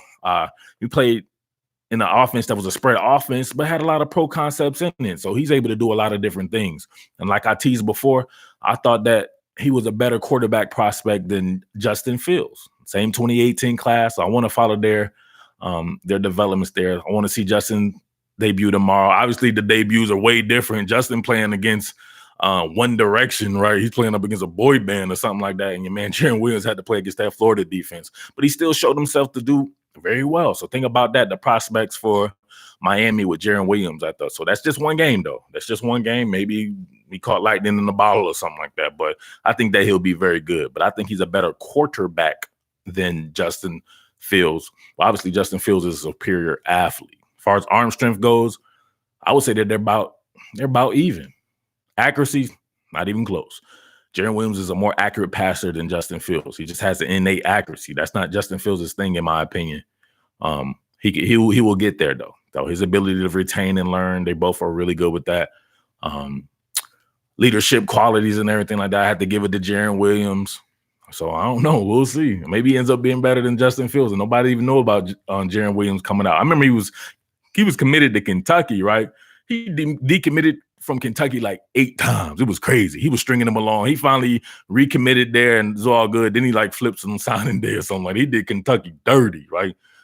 Kentucky needs to play Miami. They need to get some good back on Jarren Williams, man. They want to see him up in the freaking alley or something. Eric Thomas, thank you for the super chat. No disrespect, but Georgia is overrated in my opinion. Kirby has not shown himself to be a great in-game coach. Should have a natty and 2 SEC titles. You're not too far off, man. I don't know about being overrated, though. Like, Georgia can beat anybody. Like, you know what I mean? They can beat anybody. So I don't know if you're overrated because at the same token, you see them head to head with Alabama like they're clearly each other's equal. So if they're overrated, then Alabama's overrated as well because it takes a Nick Kid. They're getting think about it, getting a change of pace guy. It took two changes of pace to beat them, right? Jalen Hurts was about to get his ass smoked out in the national championship game, and Tua was that bad boy.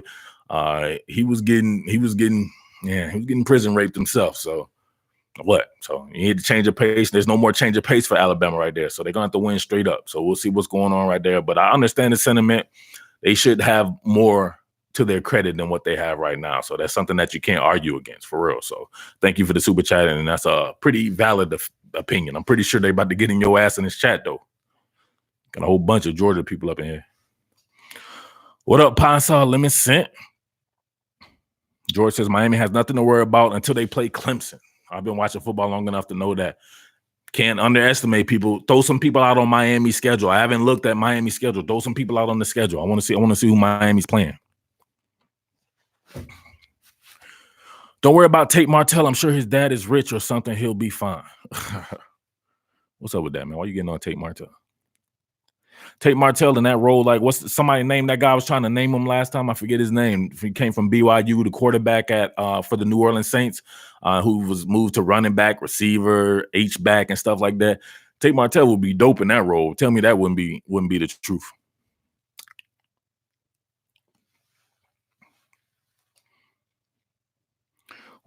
Well, what's up, Dennis Wilson? You back to do this Miami thing again? So Dennis Wilson was sniffing glue last time. He said Miami had the best roster, hands down, and all this and that. So let's see what you're doing today, Dennis Wilson. Taysom Hill. There you go. Yeah, Tate Martell, like Taysom Hill. Tell me that wouldn't be dope. He could find his niche, man. He's what, 5'11", something like that. If you've ever been around Tate Martell, he's a solidly built kid, too. He's not slight. Like, to me, he's a little bit more solid than even Johnny Manziel was. So I don't know if he wants to do that. Maybe he wants to be a quarterback somewhere. We shouldn't fault these kids for wanting to achieve their dreams, man. A lot of people out there, they pan on these kids and like, oh, he's soft and this, he got to stay and this. Man, this stuff is fleeting, man. You get a short window of opportunity. Fans like you don't even remember half these dudes that were on your favorite team anymore because these guys just fade, man. They fade away. They fade away into oblivion, like Mike Tyson said, baby. They fade to oblivion. So these guys are in oblivion. Nobody knows what they're doing, anything. So let them do what they need to do for themselves because nobody's going to care about Tate Martell in like 3 or 4 years, man. He's going to be somewhere on like living in Jersey Shore, gym tanning laundry or something like that. And nobody's going to care about him anymore. So he needs to do what's best for him. Eric Craven, thank you for the super chat. What you got, baby? Will Clemson become a dynasty with Dabo Swinney? And they're already in dynasty mode right about now.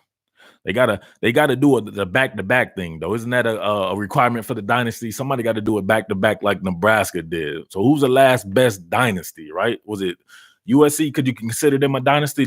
I don't think they went back-to-back though. Right?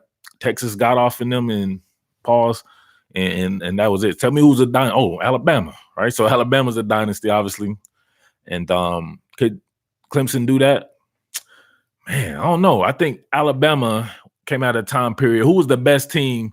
The best team with Alabama was LSU, right? LSU was Alabama's equal up until they kind of separated themselves. Not kind of. They separated themselves from LSU. At the beginning, though, it was very close. LSU probably has the all-time greatest team that didn't win the national championship.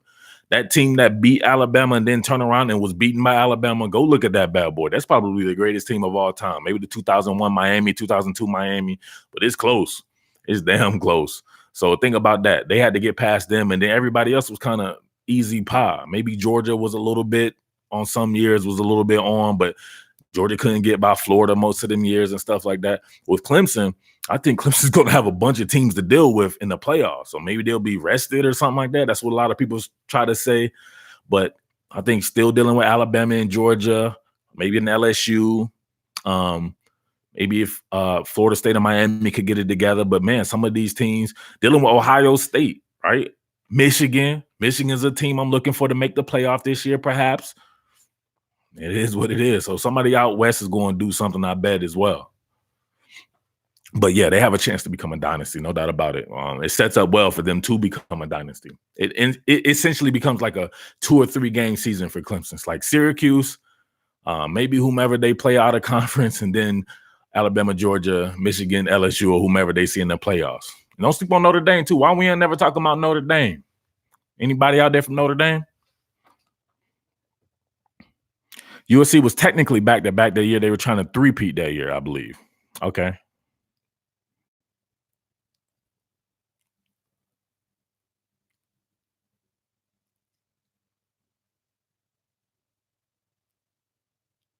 Trevor or Tua? Trevor.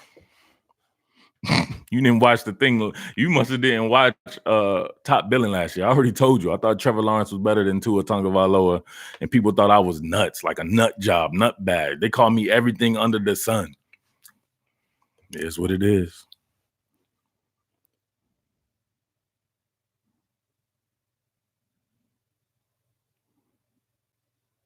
What we got? 94 through 97, Nebraska? Man, that was a freaking dynasty, baby. I love that with Tommy Frazier and Lawrence Phillips and Mike Mentor. Man, some of these guys that they had, Chris Zorich and all these. That's before you guys' time, man. You guys weren't watching football back then, baby. You guys was playing hacky sack or something like that.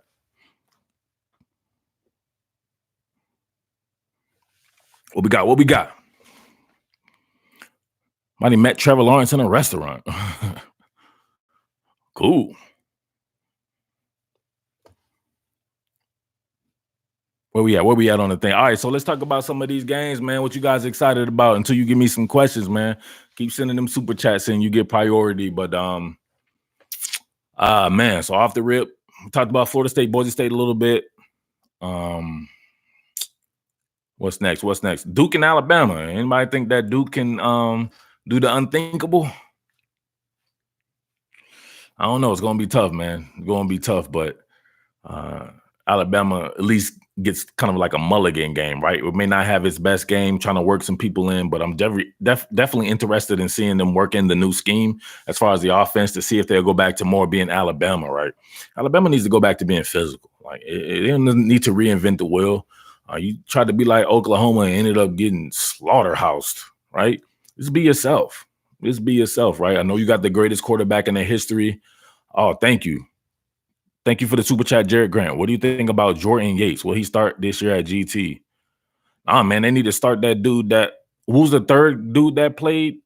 Like, I don't want to just stat gawk or anything like that, but when he came in, man, stuff looked smooth, man. He threw the touchdown pass over Kayvon Wallace of all people, right? You throwing touchdown passes over really good players. And he looked smooth and poised in the pocket. So maybe you could say that Clemson kind of let up or something like that, but I like what I saw from that guy. I would definitely work him in with the number 2. You got to figure out what you're going to do at Georgia Tech. You going to run a spread option, or you're going to really try to be a spread team, right? If you're going to be a spread team, play the dude, man. Play the guy with the livest arm, right? And really work that. Shout out to Jordan Mason. You guys saw that boy playing right there. Jordan Mason, Jerry Howard, they have running backs for days. Malachi Carter, right, from Gwinnett, Mountain View. There are some boys on Georgia Tech, but man, you can't just scheme it up, Coach Collins. He's going to have to get some players, man. You just saw that, right? And the offensive line, that's pretty poor on the offensive line as well. So I don't know. It's tough on my man, Coach Collins, man. But shout outs to the Minister of Defense. Yeah. So where was I at? Okay. Yeah. So So Alabama, get back to being itself, powerful. Working those play action fakes. I want to see Tua with the back to the basket play action fakes. Can Tua work side adjust? Can Tua come off of his primary read? Everybody want to talk about Felipe Franks and all this and that. But when you saw Tua really have to face defenses that were capable, he was not coming off of his primary read. Now, I'm not speculating. I've got film studies about this stuff, real long film studies about it, in-depth film studies about it. This is what it is. So I want to see him take that next step. So he's real young in his development. He didn't even play. Think about this. People talking about Jalen Hurts. Jalen Hurts beat out Tua Tagovailoa when Tua was a freshman. So give him that type of credit. But Tua still has a ways to go in his development, which is scary because he's already that damn good. Like, not too many people as accurate as that guy. He can fit that bad boy like through a pinhole or something like that. So really good arm strength. the ability to work on the fly, understanding of concepts. But there are a lot of predetermined stuff. So a lot of his work was coming out of pass tags on the back of run calls. There's not no thinking to that, right? So now you got to get them and let them think a little bit, like AJ McCarron and these guys had to do, even like Jalen had to do under Lane Kiffin, like a little bit more thinking. And we can see them, like the talent is there, obviously, but I think it was something that was a weird team. That was a weird team, man. It was getting by on teams and taking off on teams and stuff like that. But the minute they got punched in the mouth, it looked way different. So I don't know. What do you guys think about that?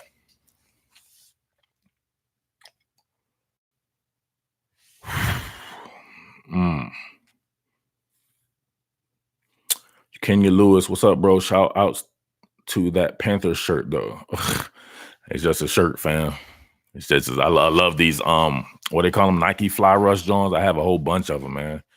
Michigan one, Ohio State, or whatever like that. If I can find them, whatever like that, you'll see me working out in them. Yeah, Trey Sanders out. Yeah, it's tough, man. Somebody speaking in Asian. I don't know what that says, man. It could be bad though. We might need to get that off of there. You might be saying something crazy to where, you know what I'm saying? We have to pistol whip you or something like that. So where's AJ at? You're gonna have to speak to where we all can understand what you're saying. If you want your question answered, I can't understand that. How did Darian Kendrick look last night? Man, he didn't get no work, man. They can't pass the ball. So I still have questions about Clemson because Georgia Tech just couldn't pass the ball. So Isaiah Simmons looked good. You know what Georgia Tech was going to be about? They were about running the ball and everything like that. So we got to see what the linebackers were about and some of the front seven guys, but we still have questions on the back end. Shout out to Nolan Turner, though. That boy was doing work. I think Nolan Turner may be better than Tanner Muse. Tanner Muse is maybe an inherently better athlete, but as far as being a football player, Nolan Turner goes to work.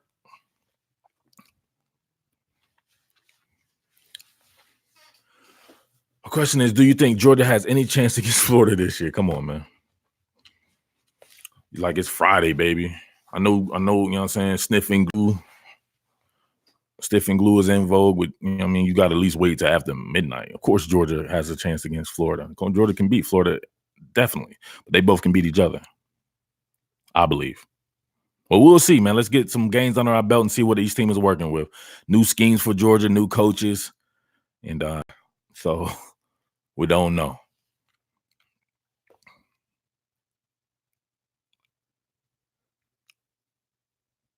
What do you think of David Cutcliffe as a coach? I think he's beyond great.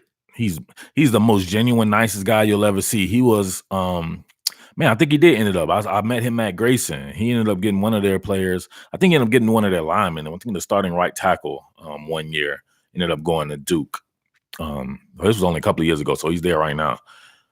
And talking to him, he was like, man, he was a dream to talk to, baby. He just like, if he was at a better school than Duke, man, he would be killing it, in my opinion. I don't see how you couldn't play for somebody that nice. He was genuinely nice. We know he's an X's and O's guru when it comes to quarterbacks and everything like that. Very flexible with his scheme, too, man. He can do a whole bunch of different stuff depending on whatever it is. But you see him taking Daniel Jones and Peyton Manning and Eli Manning and even some of these guys that they had at Duke before. These guys were very credible, man, with the quarterback position. He's just a good old coach, man. It's a good old coach. I like you, David Cutcliffe.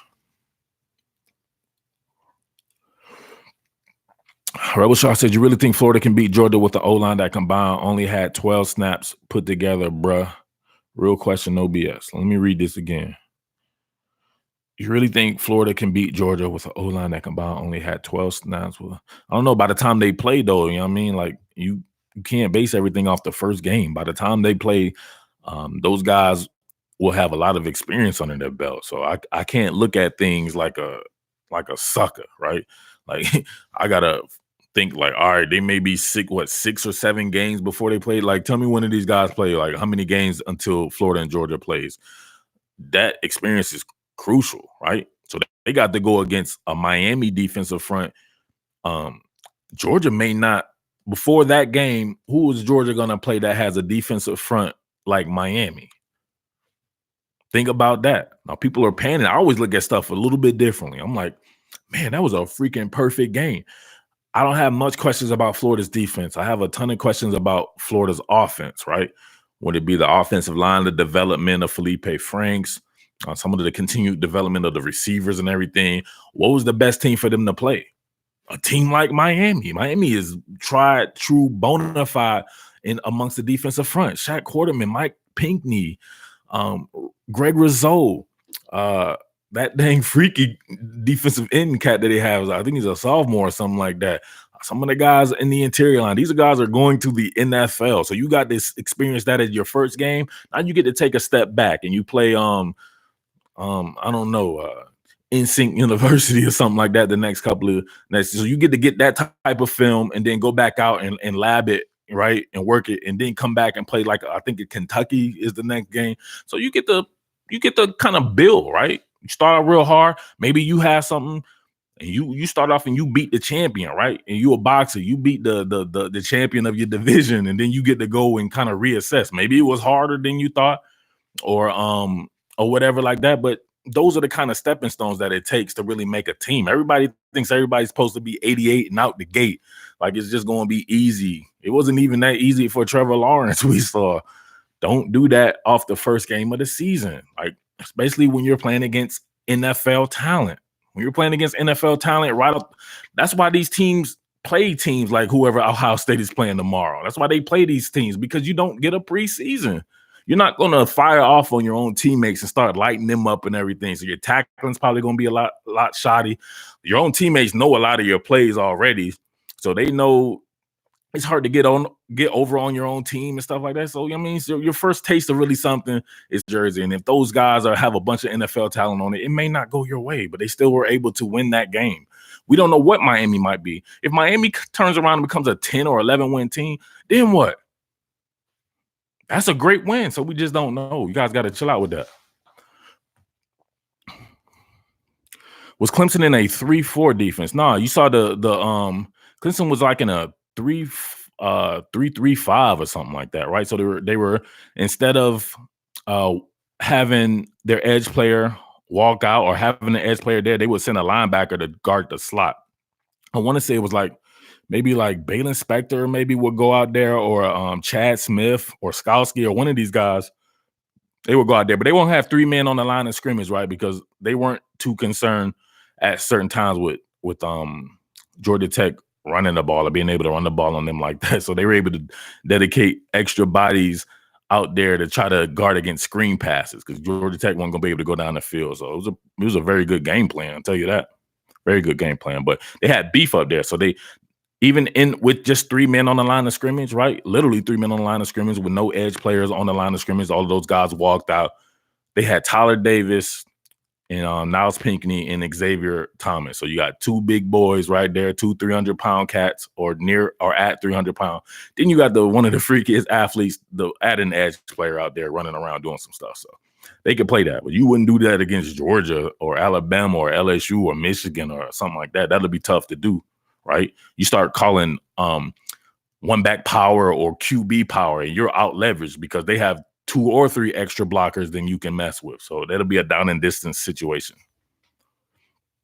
Edward Craven, thank you for the super chat. Oh, Tavian Feaster, USC Junior. Come on, man. You can't do USC like that, baby. USC East. Tavian Feaster, man. He's one of my favorite backs at Clemson. Straight up, man. I think he's faster than Travis Etienne, for real. I want somebody to look that up. I bet you Tavian Feaster was faster than Travis Etienne. He just didn't get the opportunity. So something that they liked about Travis Etienne, Tavian Feaster is a really good catcher of the ball, right? He has really good hands. He's physical. He's built. He's over 220 pounds. I think he can be kind of a linchpin, but he's got that super deep breakaway speed. Somebody Google that and see what Tavian Feaster was running, man. That kid's got some serious speed. Tavian Feaster's a really good back, man. That's a really good pickup for USC East. Thanks for the super chat. Chances of Georgia landing Washington. So I'm not going to do much Georgia like insider stuff here. I have a patreon.com/committed to the G. I have tons of insider stuff right there. So I'm not going to do that to those guys because they pay for that type of information. So I'm loyal like that. So if you want that, highlight your boy, patreon.com/committed to the G. Travis Etienne comparison. Yeah, man, we said it earlier. It was my man Alpha Dog. Shout out to him. He came up with the DeMarco Murray. He plays just like DeMarco Murray. No wiggle really to him. Good vision. Good top end speed, fairly physical, will break tackles from running to a spot, but won't necessarily run you over. So you don't see him size too many people up like you see like Jonathan Taylor or DeAndre Swift, where, all right, we're one-on-one, we're going to meet, boom, right? I'm going to meet you, I'm gonna crush you like that, right? He's going to be running to an angle and you're going to try to tackle him. He's going to break the tackle because he's got some really good speed, right? And he's running hard. He runs with intensity and some tenacity. So yeah, so that's a good comparison. DeMarco Murray, if you guys know who that is. Do I have a Georgia Tech side? No, I'm sorry, I don't have a Georgia Tech side. Robert Shaw says, remember, Feaster got hurt, which gave Etienne the chance to take that starting spot. That's true. That is very true. Somebody said 4.35.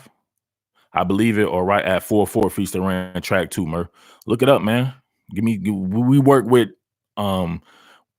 in actuality here. We work in reality. I want some real numbers. All right, 1 second, man. Let your boy take a sip of this water, man. I know y'all do. Y'all be like, it be free stuff, man. Y'all be like, hurry up and drink your water, man. Ain't nobody come to see you drink water. Shout out to Martin Lawrence for that joke. Can you believe the only 5-star Florida has is the transfer from Georgia? I don't know about that. Let me think offhand. Who will be a 5-star at Florida? Not CJ. Marco Wilson. Was Marco Wilson a 5-star? Trayvon Grimes was a 5-star. He was the top receiver in the country when he came out. So that's not true already. I ain't had to think that long. So what's up now? Dan Mullen doesn't care about stars. See, you could have said that about Clemson a couple of years ago. They didn't have a bunch of 5-stars. To me, I think of a Dan Mullen much like I do Clemson. I think of Florida like a Clemson. They're going to develop players. That's what Dan Mullen does. He doesn't have the benefit of having a ton of 5-star players at Mississippi State, but he made those boys formidable, right? That's what he's going to do. He's going to develop players. So some teams and coaches need a bunch of 5-star players. Like, I'll be honest with you, I don't know if Coach Smart had a bunch of like a roster like Tennessee's got some players on it. One of those mid-grade, maybe like USC roster. Would he be that dope, or would he be Will Muschamp? Think about that. I just want to know, and you let me know. Some of these guys can develop players, so I don't think Coach Mullen needs a bunch of 5-stars. Sometimes that comes with more headache than you think as well. You got to meet a lot of egos. You got to make a lot of promises and stuff. So at Florida, man, they can just say best man wins. Andy Garcia says, Georgia, you always on every football channel. Well, Georgia's definitely going to be on this football channel because that's the team that I've primarily covered. So I came literally from starting this channel. I was covering Georgia. Upon starting this channel, I was covering Georgia at Rivals. So a lot of these people know me from Rivals, and I did some work with Georgia on Saturday Down South. But it should be a ton of Alabama and Georgia people here. Those are the teams that I was covering at those sites.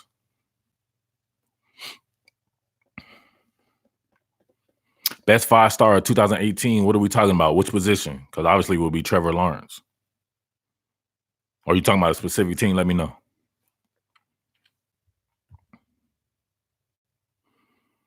No 40 time available for Feaster, but he ran a 6.88 60 meter. That's a really good time right there. So dude's a true track cat.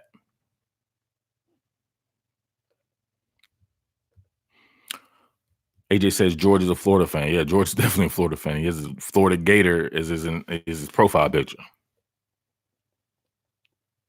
I can't wait for this Florida-Georgia rivalry to be like it was back when I was a little kid, man. I think it was one of the best rivalries, man. I love Steve Spurrier needling like Coach Rick or you know what I mean?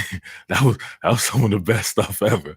And they had some really knockout, drag out games, a lot of very good defensive talent on both of those teams. And Florida kept the offensive talent, or they kept the offensive scheme, and it was kind of cyclical, right? But there were some times, some lean years for Florida where they still beat talented Georgia teams, and that was very weird.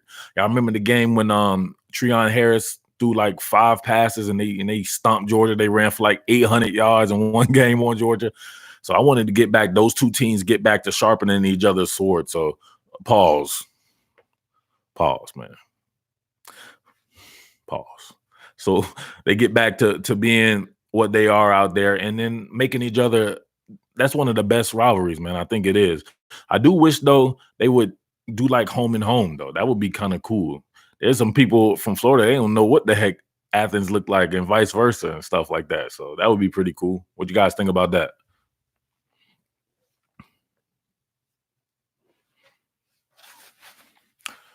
Murph, they got Feast of 40 time in the Bleach Report. I can't post the link. Yeah, but just post the time. 4.40 for Feaster, says Santee Jones. Santee Jones, what's up, baby? What up? 4.40. There you go. That dude is moving. I'm telling you, that if you've seen Tavian Feaster run, that kid has some blinding speed. He has NFL talent. I can't believe that he wasn't a 1B, really. Like, if you look at it, like Travis Etienne, the way I think he could win the Heisman, and some of these other cats can't, because he's going to get the majority of the carries. As good as he looked, when Lynn J. Dixon got in the game, he looked just that good. Clemson's just going to be able to run the ball on these teams. So, I don't know. Tavian Feaster, I don't know. Obviously, with him leaving, I had to think that maybe he was in the doghouse or something like that. I don't know. That's crazy to me, because he has some physical gifts that I think even Travis Etienne may be in awe of. 4.35. They have him at a 4.35. And what is he listed at? He's probably 220 pounds, running perhaps between a 4.35 and a 4.40 or whatever you said. George says, this is a real football channel. I love this place. It is, man. We're going to definitely get these live streams popping. I like them too, man. Shout outs to my boy AJ for and shout outs to Jawline on Hulu. Go watch Jawline on Hulu, man. That's my jaw, man. It's weird, but you get the picture. It's funny. How is Feaster at 6'8" in a 4.35? That seems unlikely for a track guy. 6'8" in a 60 meter? What you talking about? That seems pretty fast. A 6.88.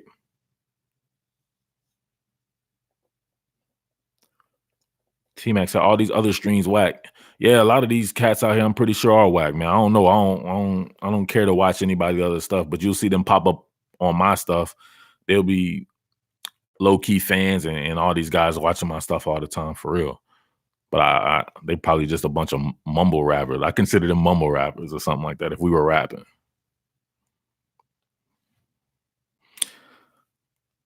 Yeah, so somebody's gonna make me, you know what I mean? Somebody's gonna make me reach in the bag.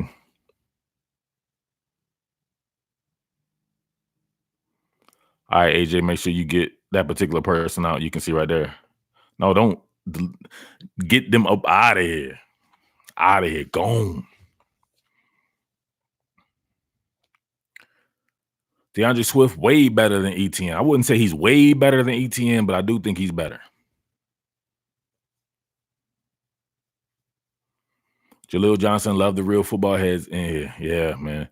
That's what I told y'all, man. Y'all guys be thinking I'd be hard on people in the comment section. It's just because I want those people to go to these other mumble rap type cats channels and just be on there. Let us real football heads just talk football, and we can have a good time that way. Everybody doesn't always have to be the same. Like, everybody in life thinks like, oh man, you got to be just like them. I don't got to do that. I can be myself, right? I can act the way I want to act, and I can try to attract the type of people that I want. And it's people that are like this in this chat. CJ Henderson's the best cornerback and country. I'm gonna, like you said, I knew what you meant. Well, I'm gonna say it like that because I know people are probably gonna take exception with that. AJ Terrell's right there with him. I believe Eric Stokes will be right there with him. Man, my man from Florida State, Asante Samuel, right? Asante Samuel Jr. That dude be getting it in. Everybody watch Asante. He's a dog, man. He's about 5'2", though. 5'2", 106 pounds, but he's up there. Man, he do. Y'all go back and look at the play. Everybody talking about Lawrence Cager coming to Georgia and everything. Lawrence Cager like 6'9", 280, and my man's 5'2", 106. And man, he was D'ing him up in the red zone. Shout out to Asante Samuel. I love Asante Samuel, man. He's one of them Steve Smith types, though, man. Don't look him in the eye because he already want to fight you. Orange Cager is TRSG. I don't know what that is, and I don't want to even try to guess it.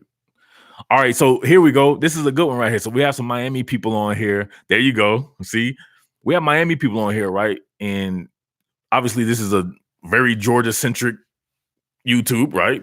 Considering that's what I come from right there, right? So tell them about Lawrence Cager. I covered this man at the University of Miami, and they were universally panning him for the last 3 or 4 years or whatever like that. Called him everything, the S word and all this and that.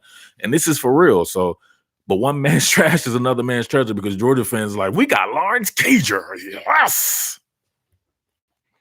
And Miami fans are like, he was so inconsistent. Yep.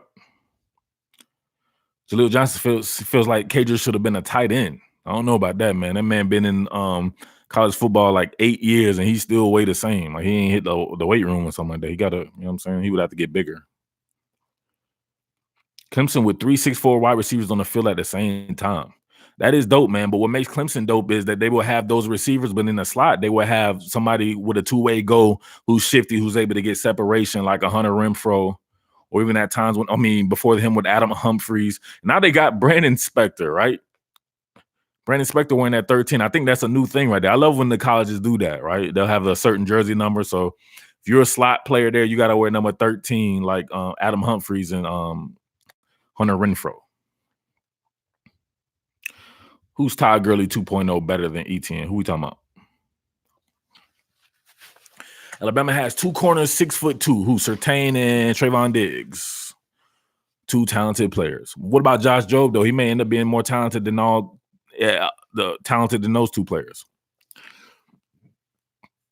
Hey, I'm a Miami fan, but live in North Florida in Bulldog Gator country. I'm a 100% Georgia supporter. Dope.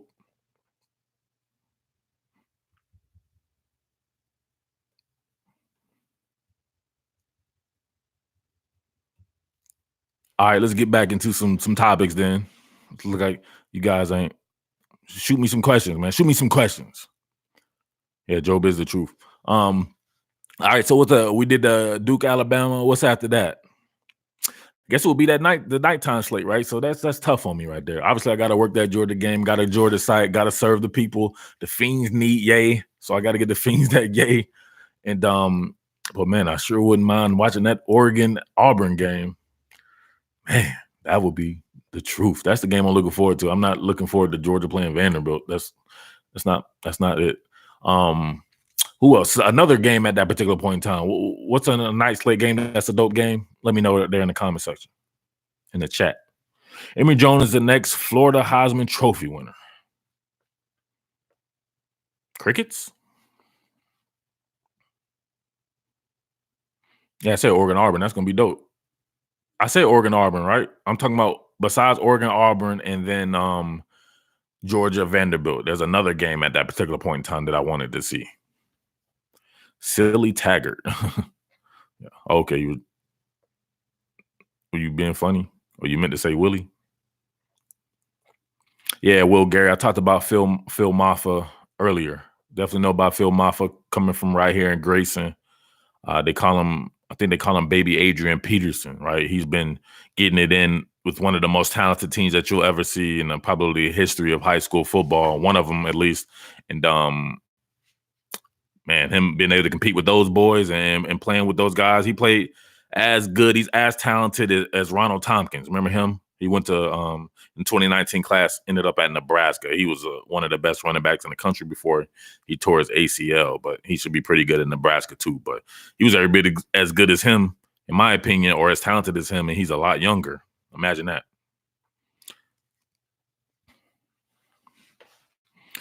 No, OU versus Houston is Sunday. So that'll get high priority from everybody. It'll be the only game. Everybody's gonna be watching that game. So man, I'm scared for that Oklahoma defense, man. Alex Grinch's debut going against De'Aaron King and those boys. They got all those returning, all them receivers turn that they had last year. The receivers return, and he could get kind of scary, man. OU needs an upgrade at defensive back still, even with guys like Brendan Riley Howes. I think maybe not be a scheme fit for Alex Grinch, but we'll see tomorrow, right? Him playing that nickel role. But that nickel role for Alex Grinch, man, is a pseudo linebacker. Can Brendan Radley Howes play a pseudo linebacker role? Do you think he's able to wrap up? Does he have that dog in him? Will he turn down contact like he was doing last year? That's what I got to know. I know Jeremiah Cradell won't turn down no contact. So, man, play the best guys, right? Play the best guys. Patrick Fields and these guys at safety. I think these guys are talented, but man, these are some, I don't know, these are some like mid-grade type talent people, right? I don't know. I think Oklahoma definitely deserves an upgrade on defense at just overall. Like, they recruit solid offensive talent, very good offensive talent. They develop well. I always thought that about Bob Stoops. They always develop well over there. They never really had a top 5 recruiting class year in and year out, but they always had top 5 teams year in and year out, though. So imagine that.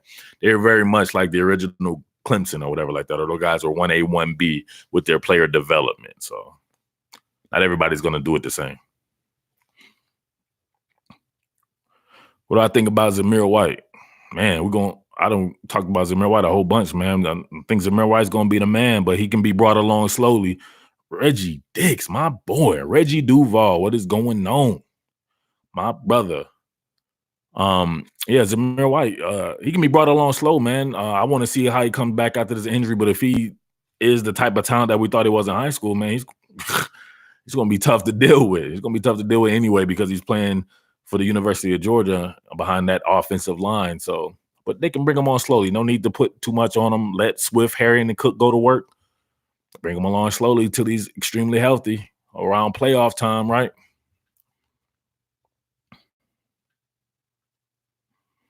CJ and Marco is the best duo and the country. What do you keep saying? And the country. What's up? In the country, BB Low. They are the best duo in the country. So I have to see Marco Wilson play better than he did in the first game to really say that. So maybe before they were the best duo in the country, but Marco needs to get his sea legs back up under him, right? He was extremely rusty in the first game. He made some boneheaded mistakes. It's like 4th and 90, and he's pass interfering.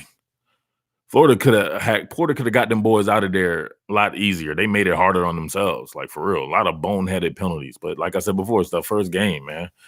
I take the first game with a grain of salt. Kenya says, the way Clemson reloads is scary. Where do you rank Brent Venables among D coordinators? All right, so Don Brown is my top defensive coordinator in the country. Brent Venables is 1B with him. Then Dave Aranda and Todd Grantham kind of right there, like 2A, 2B or something like that. I really like those guys. And a lot of these other guys who were dope end up becoming head coaches, like a Will Muschamp. If Will Muschamp was back to being a DC, Coach Smart back to being a DC and all like that, I would say that maybe Will Muschamp is right there as the number 1 guy. Will Muschamp had great defenses at Texas, at Auburn, all of this away from Nick Saban. So he's the one that proved that he can do it away from Nick Saban, and so did Jeremy Pruitt. So if he was back as being a DC, he would be right there in the mix as well. So Harlan Barnett at Florida State, Andy Avalos, who is now at Oregon, who was at Boise State. So they have Boise State set up pretty good with Andy Avalos. They used to do some really good stuff at Boise State. So we'll see that with Florida State tomorrow if he left the cupboard full there. And who else? I like what Todd Orlando does over there in Texas, right? He's got a kind of a weird scheme with a 3-5-3 or whatever they're playing out there. So he's got some stuff he's working with right there, man. He's got some those nickel Sams like BJ Foster working with stuff like that. I like seeing that kind of stuff, but I like to see those kind of things exploited as well. Can a guy like BJ Foster, a big safety like that, if you have him as a legit nickel back, can he cover? Right? You're playing against Oklahoma. Is he going to get prison raped by Oklahoma slot receivers or something like that? So it's always a good chess match between those two. But Todd Orlando's in there. Who else? Throw me out some other teams. George still talking about Emory Jones. Why don't you talk about your starter, man? Emory Jones could have just beat out Felipe Franks. Why you talking about the backup quarterback, man? We got, yeah, Travis Robinson at South Carolina. No, he's under Will Muschamp. I can't give you props if you DC under one of the best DCs in the country. Because I already know Will Muschamp's going to have a solid defense. If he had better players, he would probably have the number one defense. He's that good of a defensive coordinator. So I had to see Travis T-Rob, they call him. I had to see T-Rob go do it somewhere else. Kevin Steele at Auburn. Love Kevin Steele at Auburn. He was at Clemson and people panned him. They said he was trash. He gave up this amount of points like people always do, right? What has he done? He went to LSU, I think, for like a year. Did pretty good. Then he's been at Auburn and been very good. So Kevin Steele with the reclamation project for his DC abilities, and he's doing very good at Auburn. So Kevin Steele is definitely one of them. Reggie Dick says if Emory was that good, he'd be starting. I wouldn't necessarily say that, Reg. You know what I mean? There's a little bit of tenureship there with Felipe Franks, and he had a good year last year. He went for like 24-6 or something like that, and they won 10 games. So I can definitely see how that could be the case. But I would think that you wouldn't really be piping in a sense, in a Philadelphia term. You know what I mean? Piping is meaning like expressing or championing that particular person. I would think you'd be championing your starting quarterback, right? That's the guy that's going to get you to the next level. We don't even know if Emory Jones can read a defense. Spurrier likes Jones. Spurrier always liked his backup quarterback. Anybody who's a Gator fan back in the day knows that Spurrier's favorite quarterback was like, let me see who he liked. He would like Jesse Palmer over Doug Johnson or something. He was always weird like that. He would rotate quarterbacks every play and stuff. So I think he's just there to stir it up. Not saying Emory Jones is not talented. He has a ton of talent. He's a great athlete, but we've only seen him come in and run like QB power and stuff like that. Can he throw the ball? You're not going to beat Clemson and Alabama and Georgia with just running quarterbacks. It's not going to happen. You're not going to beat Don Brown with just a running quarterback. They're going to force you to pass the ball, right? We know Brent Venables. You think he's going to sit there and be like, you know what? I'm just going to let this running quarterback beat me. Nah, they have ways to box in one and force you to throw the ball down the field. And you're going to force you to throw you some interceptions, you know? So you got to be balanced out there. So we don't know if Emory Jones presents that type of conundrum yet. Somebody says Alabama's overrated. I don't know about all that, homie. Felipe Franks has the mouth of Manziel and the talent of Tate Martell. Man, who cares what another man does with their mouth? Pause.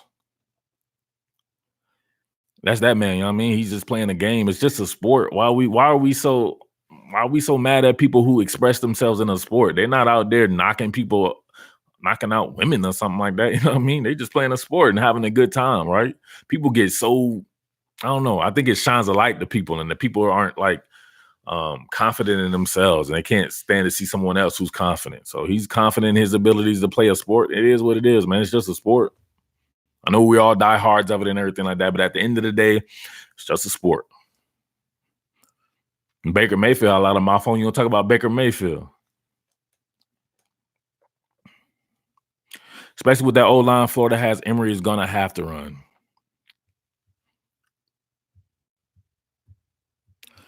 He said some of them are knocking out women and catching charges. Yeah, but Felipe Franks ain't. So what we talking about? Mr. Lambeau's pumped up for George Pickens.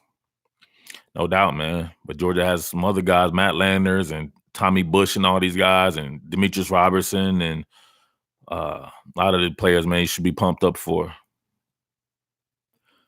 Do I think Jeremiah has NFL potential? Yeah, you must be new, Mac. You're not even new, Mac Edge. I haven't seen you for a long time, man. You seen the stuff I did on Jeremiah Holloman. I said that he was Georgia's most talented receiver last year when they had cats that people thought were more talented, like my man from I don't know, out of sight, out of mind, or something like that. But yeah, all the guys that they had last year, like, man, why am I forgetting these people?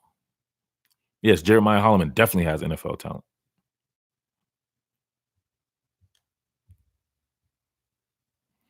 What we got?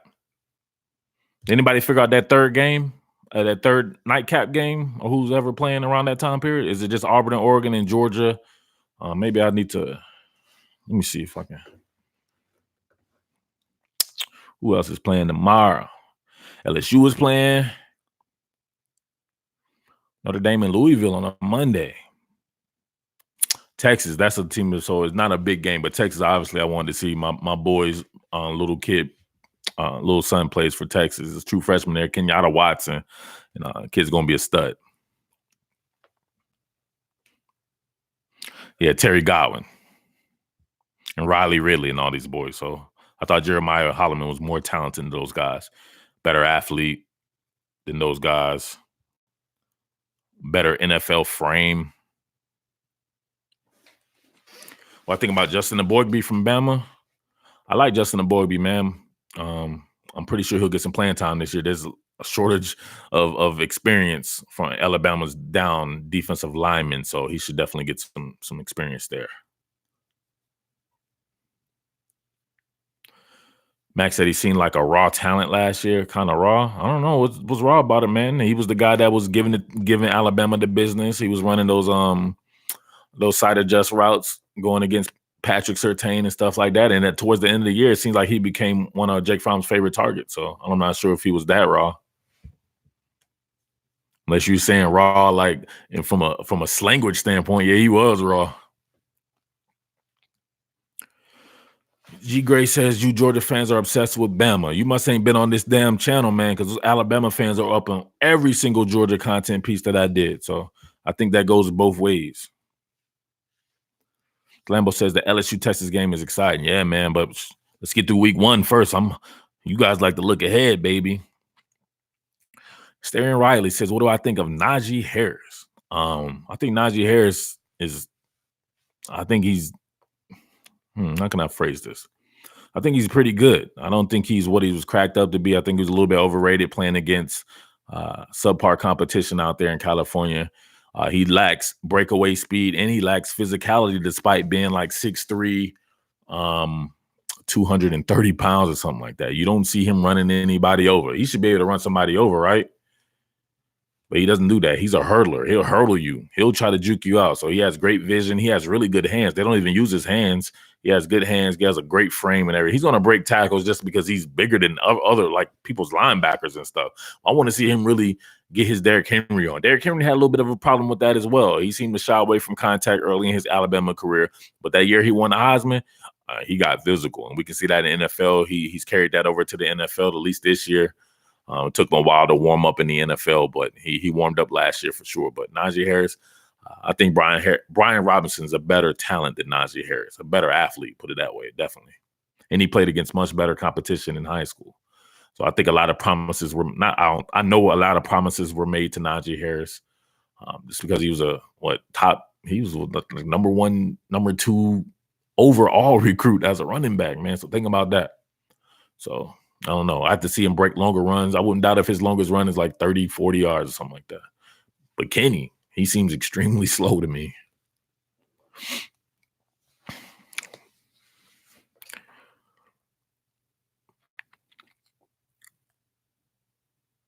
Yeah, sorry, Chris Long, man. I have a Georgia website where I do insider stuff right there. So if you want to talk recruiting with me, patreon.com/committed to the G.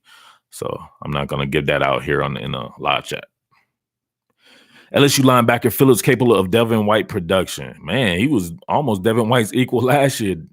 He gets it done in a different manner. I think he can cover a little bit better maybe than Devin White. Not as explosive, but a bigger physical body, and he can get off blocks probably a little bit better than Devin White, who was kind of vertically challenged. And yeah, but is he better than Devin White? No, I don't think, but he ain't far from it. That dude is the truth, man. He won the MVP at the Rivals camp, Rivals 5-star challenge where I was at. He's every bit as talented as Dylan Moses. I did the face-off between them, and if I had to pick between the two with Dylan Moses and Jacob Phillips, I would probably pick Jacob Phillips. I just think he adds a little bit more versatility in the passing game and everything. Josh Pate, keep spinning that knowledge, Todd Billin. Thank you for the super chat. Seminoles. Yeah, man, can't wait for that game tomorrow. The first one on deck. I'll be tuned into that bad boy. I may have to, revisit, do a little something on Florida State this week. We'll see what's going on, though, with that. You think Kevin Joseph can make an immediate impact at Kentucky? If he's immediately eligible, he makes an immediate impact. He's a damn good corner. He's physical. He's like one of those combination defensive backs, man. He could very well be a very good safety. He could have been a good safety at LSU.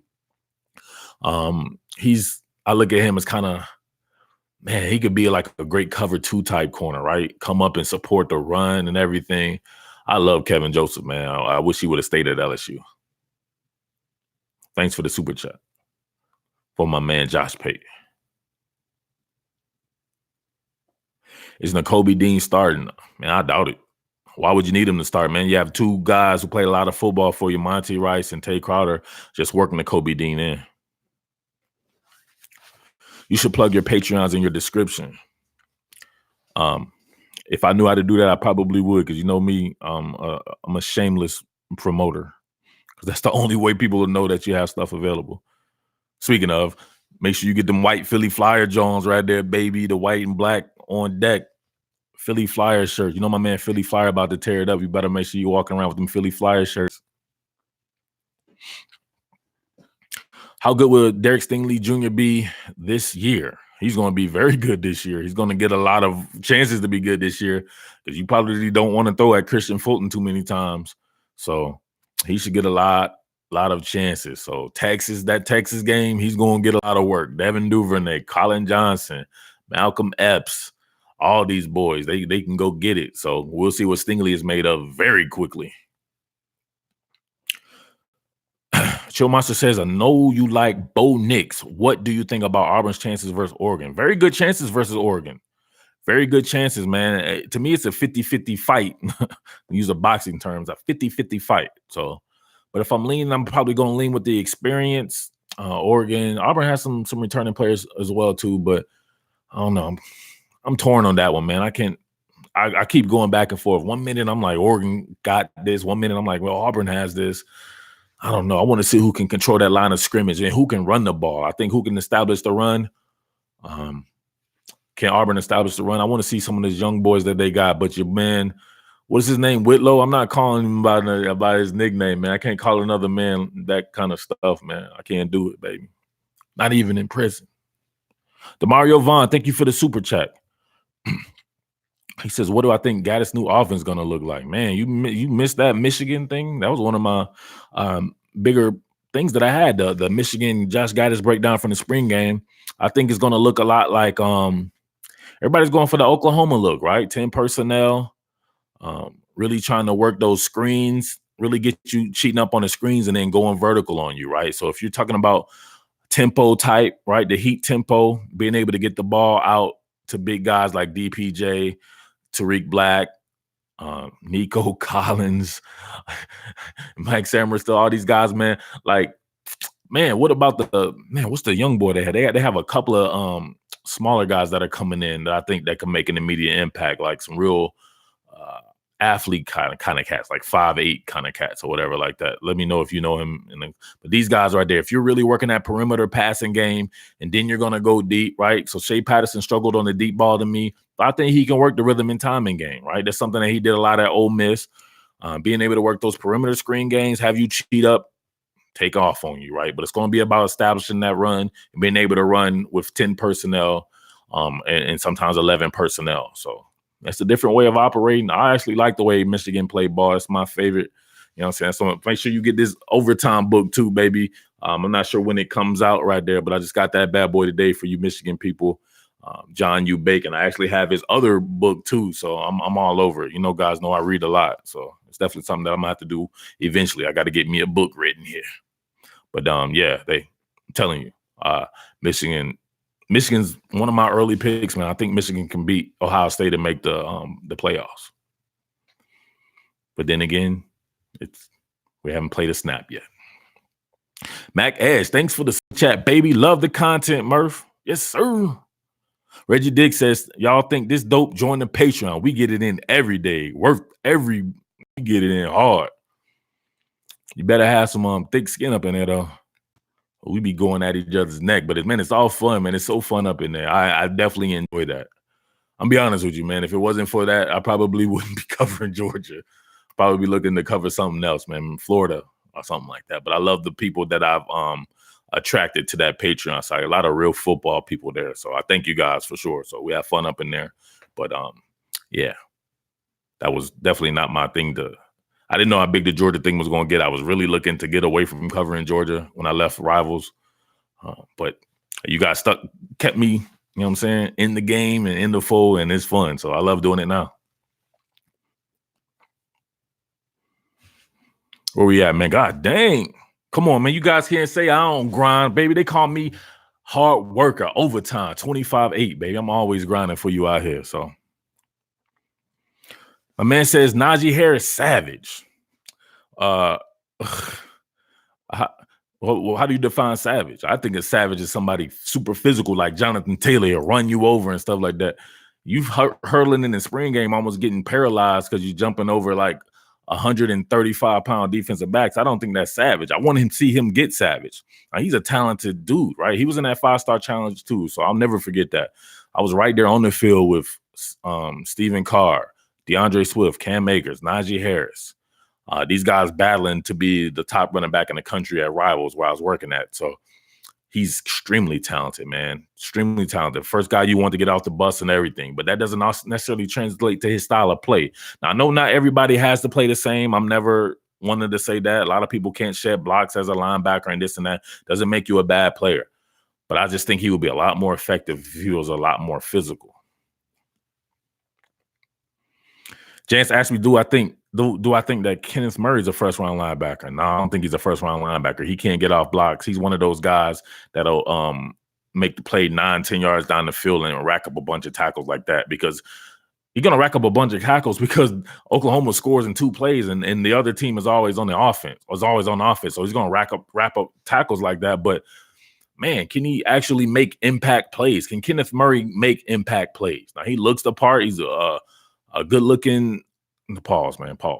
He looks the part. All right. So, but what does that translate into? I just don't think he's that impactful to me, right? I think that they can use an upgrade at that particular position. So I'm looking to see Alex Grinch do work with Kenneth Murray. So definitely. No, he's not a bad player by any stretch of the imagination, just not all what he's cracked up to be. Maybe a little overhyped, in my opinion.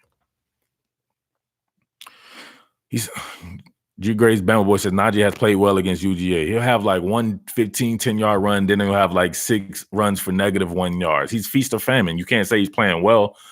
Like literally, you give him, he'll break 1 long run against Georgia. And it's not a long run. It looks super long because he's moving slow. But in actuality, it's probably 30, 34 yards or something like that. Your man Josh Jacobs breaking off 60, 70-yard runs against Georgia. He played well against Georgia. I think Najee, people want him to play well, so they prop him up a little bit, but there's inconsistencies there. I think after that run, Georgia really keyed in on him, and he lost a bunch of yardage. Let me know his stats for that Georgia SEC championship game if you can, somebody out there. Mac said his whole account doesn't bounce off people this year as much. Yeah, maybe he'll cut down on his bounce rate, right?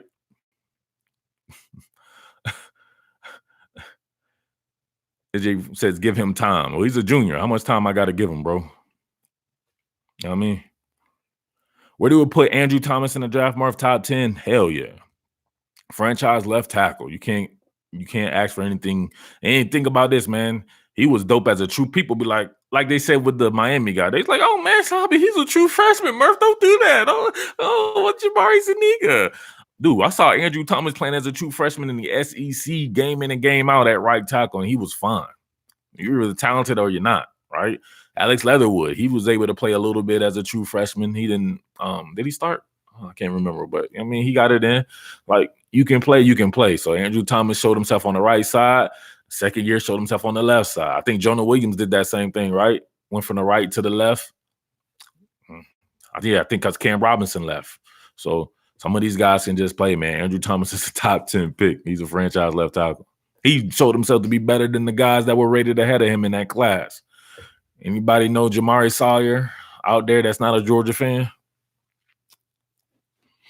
Facts. You got it, Reg.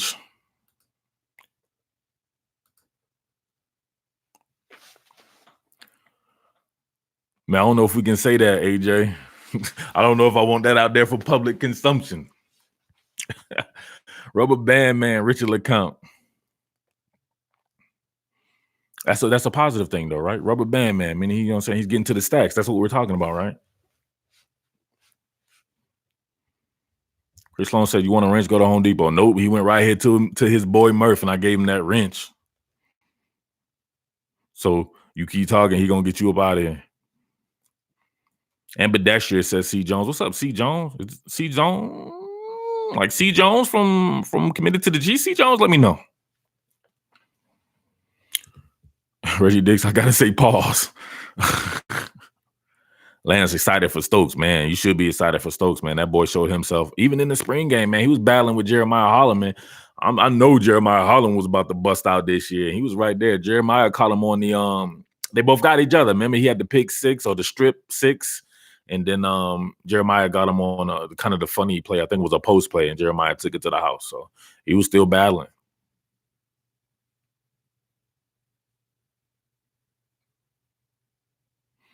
Yeah, I don't know what Rebel Shaw, man. You can't cuss, so you need to rephrase that. I want to know what you're talking about right there with Richard LeCounte.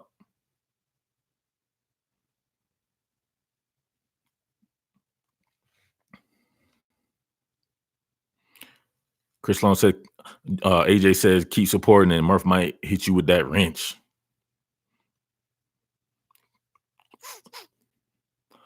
Thoughts on Texas's defense after losing a lot of seniors? Yeah, man, they lost both of the starting cornerbacks, but man, they got those safeties back. Caden Stearns.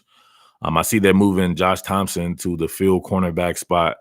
Some of the young boys. So obviously, I've had to hear about these boys literally every day, 2-3 times a day, because of my big bro, Coach K, talking to me obviously about his son Kenyatta, and it's been mixed reviews. One day Kobe Boyce was good, the next day Kobe Boyce isn't that good, and then they'll pipe Deshaun Jameson, and then it's like just Deshaun Jameson's third string.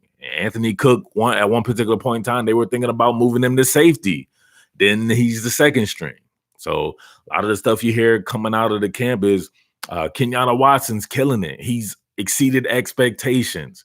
He's done this. He's done that. He's the one pick over like Colin Johnson, like different little stuff like that, right? But it's not equating to them as far as the depth chart goes. So I would like to see that even itself out. Maybe there were promises made to some of these local guys to come play at Texas, and they're giving them the benefit of the doubt or letting them work themselves out of the lineup. But I think the cream will rise to the top right there. But as far as the overall defense goes, I got to see where the pass rush is going to come from. And I got to see what the second level players are like at Texas with the linebackers and everything like that. But I think the safety with Caden Stearns, BJ Foster, and my other guy that was the starter there, they're pretty loaded at the safety position, and cornerbacks got some talent there, but definitely inexperienced talent.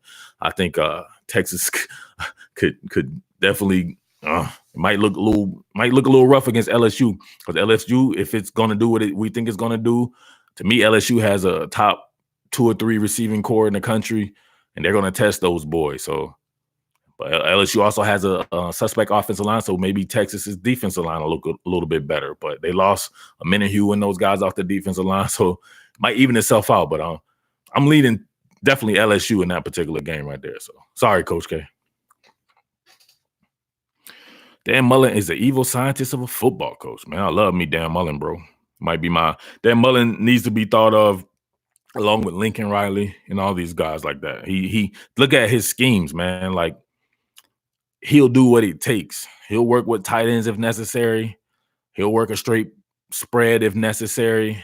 He'll work gap schemes if necessary. It don't matter to him. He'll do whatever it takes to win. I think that's for real. You know that. So we saw that at Mississippi State.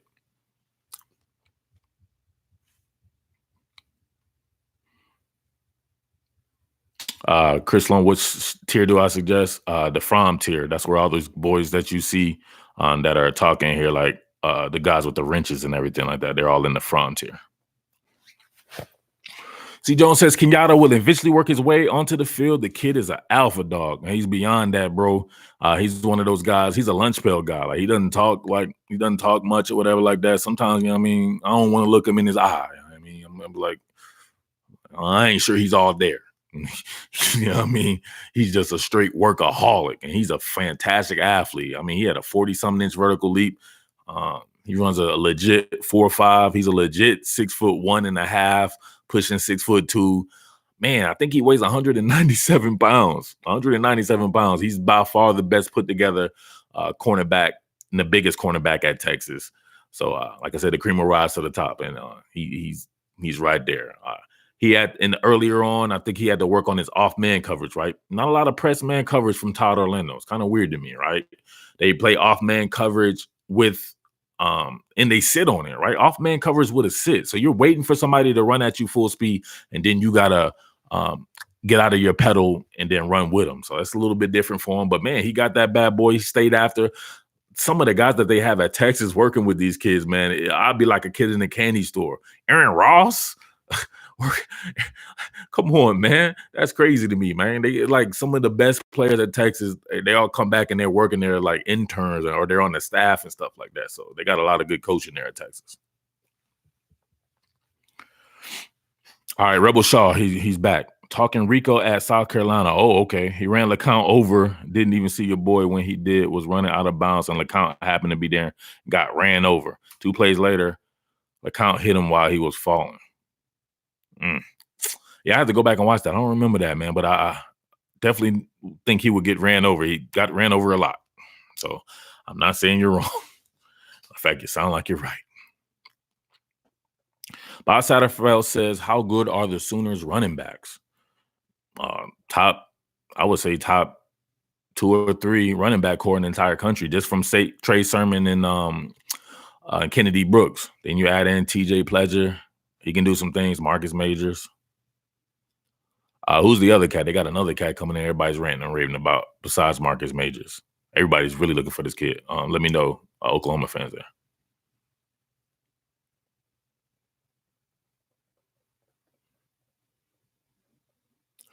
Mac Ed says, I wonder what Vanderbilt is working with that QB. So I watched Vanderbilt's spring game, and they ain't working with much. I'm not sure who's going to start, but they had to transfer. One of the transfers from I think he's from FCS school or something like that.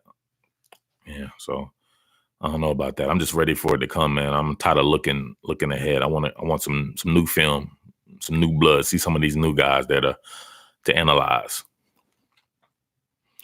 Colorado's doing a turnover cape. Like is it like a cape, like a pimp cape? Like that would be dope. They had a pimp cape, something like that for the turnover, man. You get to rock that pimp cape, or it's like a superhero cape. It's got to be a pimp cape, man. I can't rock no superhero cape. You know what I'm saying? It's a pimp cape. Ramondre Stevenson, yeah. It's a pimp cape, though. I rock with that. Oh, you watching it now? They pimp caping. Okay. Is it pimp cape? Which one? Oh, he does a boxing robe and some gloves. Oh, yeah. Now you right up my alley. You don't know I'm a huge boxing fan. How do I feel about Clemson's young receivers? Joe Nagata and Frank Lasson. Dope. I don't know what else to say. You saw that in the spring game. Those guys are dope. Those are some very high caliber players. And you're not going to play receiver at Clemson unless you're on that level. So you already know that those guys are good, but they don't even really need to do anything. If Amari Rodgers was there, those guys would just get some mop-up duty time or whatever like that. But come on now, Justin Ross, T. Higgins, DeAndre Overton, TJ Chase. They're loaded, man. Absolutely loaded. Julius Jones was his favorite boxer.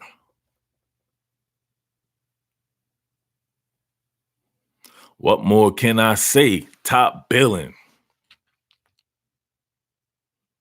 Yeah, Ramondre Stevenson. Somebody said that already up there, so they got me on that. Ramondre Stevenson, Marcus Majors.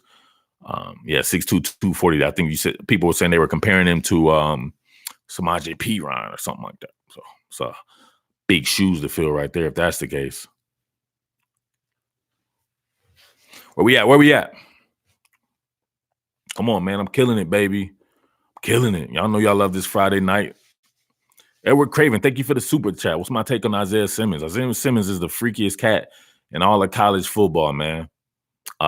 Being able to move him from the 3rd level down to a 2nd level and have him be kind of a overhang defender to where he can play out on the edges. I think that he needs to work on his coverage, man-to-man coverage skills. He was kind of exposed a little bit. Him and Kayvon Wallace were versus USC East last year. But other than that, man, him roaming the box, him chasing down plays, he'd be a nasty weak side linebacker in a 4-3 scheme in the NFL. Man, I think he could be a 3-4 outside linebacker and rush the passer too. They had some packages last night with that as well, with him coming off the edge with Xavier Thomas on the other side. And, man, if they can teach him some moves, man, he could very well be like a Von Miller type. Von Miller could do that as well. He played in a 4-3, but he played on the strong side, right? 4-3 under scheme, right? So he's playing over the tight end in a 4-3 scheme. So he will be an off-ball linebacker, move down next to a defensive end, but he's standing up over the tight end. So I think Isaiah Simmons can do something like that. And he can be a 3-4 outside linebacker. And we know that he's a strong side linebacker, nickel Sam type for Clemson right now. So he does a little bit of everything, man. And he runs a 4-4, and he's like 6'4", 220 or something like that. Nasty. Mac asks, do I think Tyler Simmons can be a number one type of receiver? Kirby been talking like he is. Nah, I don't think he can be a number one type of receiver. He's more of a Swiss Army knife type. I like to see him catch those kind of. I think he has some wheels. Somebody told me he has some really good wheels. Definitely has the bloodlines right there. But man, I think he's physical. Like I like him on the reverses. I like him throwing hitches and breaking tackles and everything like that. Yeah. Oregon State's got to turn over a chainsaw. Oh, that's crazy. She got out of hand. You got the chainsaw on, shit got out of hand. It's losing hands and legs and stuff like that. She can get real wild out there. So maybe that's dope. You know what I'm saying? Like, damn, my homeboy done lost a damn leg. Let's get it cracking. Man, a lot of recruiting questions. Let me get some water, man. You guys good?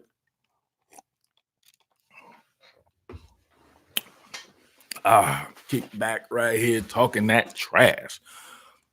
I don't really want to talk about was Georgia recruiting too tough.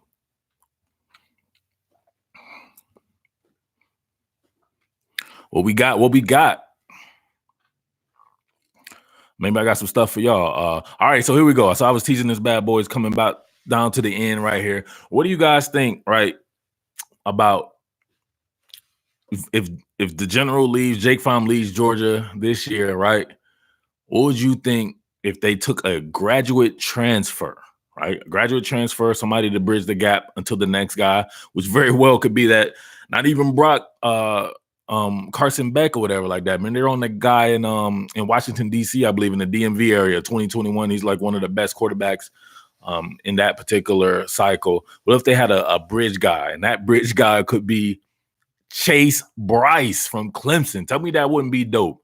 Now, Clemson fans are going to get mad and everything like that, but hey, you got DJ Uiagalelei coming in, and then Tyson Pumachang. Did I say that right? Please say I said that right, man. Pumachang. You got him there or whatever like that. Chase Bryce needs to play. Chase Bryce is an NFL draft pick, right? I would take Chase Bryce like in the third round, like right now. I would take Chase Bryce in the third round after this season. But that will be his ceiling to me, right? He's probably a late round draft pick. You know, he's a draftable player. Let him play, man. He can very well replicate what some of the stuff that Jake Fromm does. Maybe not as talented as Jake Fromm, but not far from it. Chase Bryce can play. He led a great Grayson team. They didn't win no national championship without Chase Bryce, right? They had all that talent. Didn't win the state title when Chase Bryce left. Chase Bryce can play. Him as a graduate transfer to Georgia will be off the chain, and Clemson can spread the wealth. You obviously still have Trevor Lawrence, but I'm just talking about the guys behind him: Uiagalelei, Tyson Pumachang, and maybe some other guy or whatever like that. But tell me that wouldn't be dope out there if you're a Georgia fan, right? I know Clemson fans gonna get all mad. You don't want your boy to play though. You should want Chase Bryce to play because he could end up being. Suppose you would still get a lot of credit, right? If he became a first round draft pick, you would have Trevor Lawrence and Chase Bryce like in the same draft, right? They would give Clemson a ton of credit. Might say, give me Davis Mills. Oh, hell yeah. But I don't think that's gonna happen. Might say, DJ, you will be sick. Yeah, Chase Bryce, 6'2", 230. How big is Jake Fromm? They probably about the same size. Bryce looked good at Clemson. Man, he saved their season last year. They lost to Syracuse, man. They ain't doing all this trash talking that they do on this channel. They would have lost to Clemson. It would have been tough for them to get in the playoffs. I think Bryce stays and tries to become a coach somewhere. You got a good point, though. Man, he don't need to be a coach. That dude can play football, man. At least let him try before he becomes a coach. But I can definitely see being around him before or whatever like that. I can definitely see him being a coach.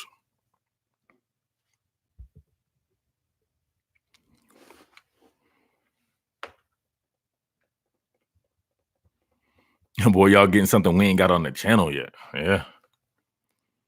Y'all super chat my dude. There you go. Listen to that man. Super chat your boy. Let's throw them super chats out. Get some talk going on here. Got about 10, 15 more minutes, man. We have to call it a wrap. How do I think Kelly Bryant will do at Mizzou? Mizzou is like a system, man. I think he's going to do Kelly Bryant stuff. At the very least, he's game with his legs. Kelly Bryant is one of the best running quarterbacks that I've seen. His natural innate ability to run and the stuff that they were doing with him lets you know the versatility that they have within their offense, because they had a lot of different quarterback designer runs for Kelly Bryant at Clemson. And you don't necessarily see them with Trevor Lawrence. They run a ton of just regular zone reads with him, right? And he does a damn good job at it because he's a super athlete that nobody talks about. But Kelly Bryant is beyond good with the running stuff. So, and I thought he was very solid in the passing game. I thought he showed himself at the Texas A&M game. Trevor Lawrence was kind of struggling in that game. Kelly Bryant was the one that showed himself to be very legitimate right there. So I understand his gripe and wanting to take the bull by the horn and get another year. So I think he did what was best for himself, and I don't fault him for that. So I think he'll have a pretty good year at Mizzou. They usually have some pretty good talent there. I know one of the cats that they have came from Central Gwinnett High School. Is Jarren Williams' receiver, and this kid is a legit like super track star. He can go get it just like that kid they had, Emmanuel, whatever his name was last year. So, and they still got Albert O, I believe. I still think they got both of those tight ends, so they should be pretty dope. There you go. Patreon.com/committed to the G. Your man has it right there in the chat. AJ, Georgia boy. Georgia have enough talent at the skill positions to beat Alabama. I believe by skill positions, you're just talking about receiver, because Georgia has better running backs than Alabama does. So do they have tried and true guys like Jerry Jeudy and Devontae Smith? No, they don't. But do they have guys that have that type of talent? Yes, they do. That's what they recruited. They have multiple 5-star guys. Demetrius Robertson at one point in time was a better receiver than all those guys, right? When he was at Cal and those guys were freshmen, he was a better receiver than those guys. So he still has his skill set. He just needed to be worked in. I think they kind of played him a little bit to get him to stay around for his senior season. But he's faster than all those, like as fast as he's Henry Ruggs fast. So imagine that. He's Jalen Waddle fast. So he's Deshaun Jackson. When he was out there, they were calling him baby Deshaun Jackson. So imagine that. So they have him, George Pickens coming in, Matt Landers and these guys, Tommy Bush. These are all guys that Alabama actually wanted themselves. So imagine that. So Tyler Simmons, he was originally an Alabama commit, right? He flipped to Georgia when Kirby Smart became Georgia's coach. They have a ton of talent at the skill position. That's tight end Charlie Werner. If we could go maybe on the next one or whatever like that, we'll go blow for blow who has the better roster between Georgia and Alabama. And you'll see that even at receiver, which may be the debatable spot right there. Not really debatable. They have better receivers at Alabama because they're more proven. But from the talent perspective of it, it's very close, even without the experience. But everywhere else, man, you can say that Georgia's better offensive line than Alabama. The defensive line at Alabama is now very shallow, right? A lot of relying on a lot of young guys, right? Relying on a lot of young guys, and Georgia not relying on any young guys. So imagine that. The defensive backfield, I would probably give the edge to Alabama at the safety position. Well, just at Xavier McKinney. No, it's a wash. Xavier McKinney and J.R. Reed. Yeah, I don't know, man. It's tough to find too many spots. You could say Tua Tagovailoa is more talented than Jake Fromm. We can roll with that, but how much more talented is he than Jake Fromm? Though? Jake Fromm outplayed him, right? So imagine that. So offensive line, not even close, right? There's a ton of questions along the offensive line with Alabama. Even with Jedrick Wills and Leatherwood there, to me, those guys were a bit of a liability against some of the better teams for real. So Where? How, Sway? Tua's just different. Well, that's your opinion. How you going to be different when every time you play a solid defense, it didn't look the same? Go look at he had more interceptions than touchdowns against the top 3 defenses that he played. That's not me. I'm not making this up. These are facts. So I want to see him play good against the best defenses. They had a soft ass Ole Miss, Missouri, Louisville. We ended up being terrible. Like a lot of these teams that just weren't good. Tennessee was terrible. Terrible, man. Just terrible. So when he got against Mississippi State, LSU, and these guys, this is when he started throwing interceptions. Then Clemson, Auburn.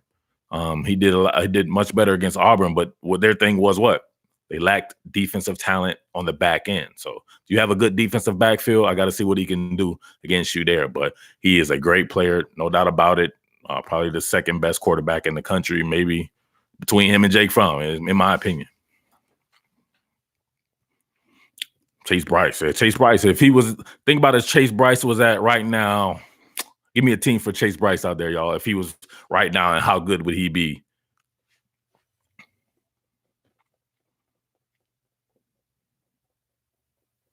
Fromm will be a better NFL talent than Tua. We've seen that quite a few times. That these guys playing these pro-style offenses, and they learn.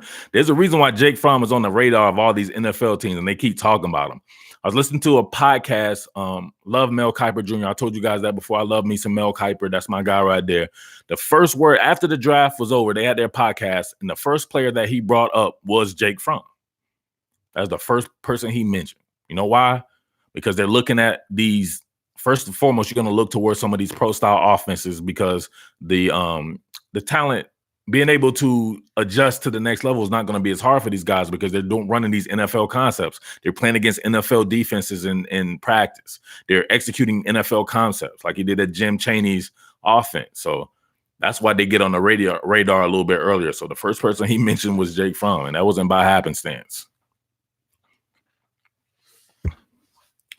Something about Tua's delivery is off to me. Yeah, he has kind of a the bottom half of his stuff is a little bit wonky at times. Like he'll leave like both of his feet and throw the ball sometimes. Like if you notice that, he'll be on the run and he'll do an arm throw because he'll jump off the ground. But ain't nothing off about his accuracy. That mama jumper is accurate. Oh my God. Just thinking about it, man. He is accurate for real. What NFL team will Fromm be the best suited for? Let me think. Let me see somebody out there with, man, what about the Indianapolis Colts? And that pro style stuff they were doing with Andrew Luck, Jake Fromm could do that in his sleep.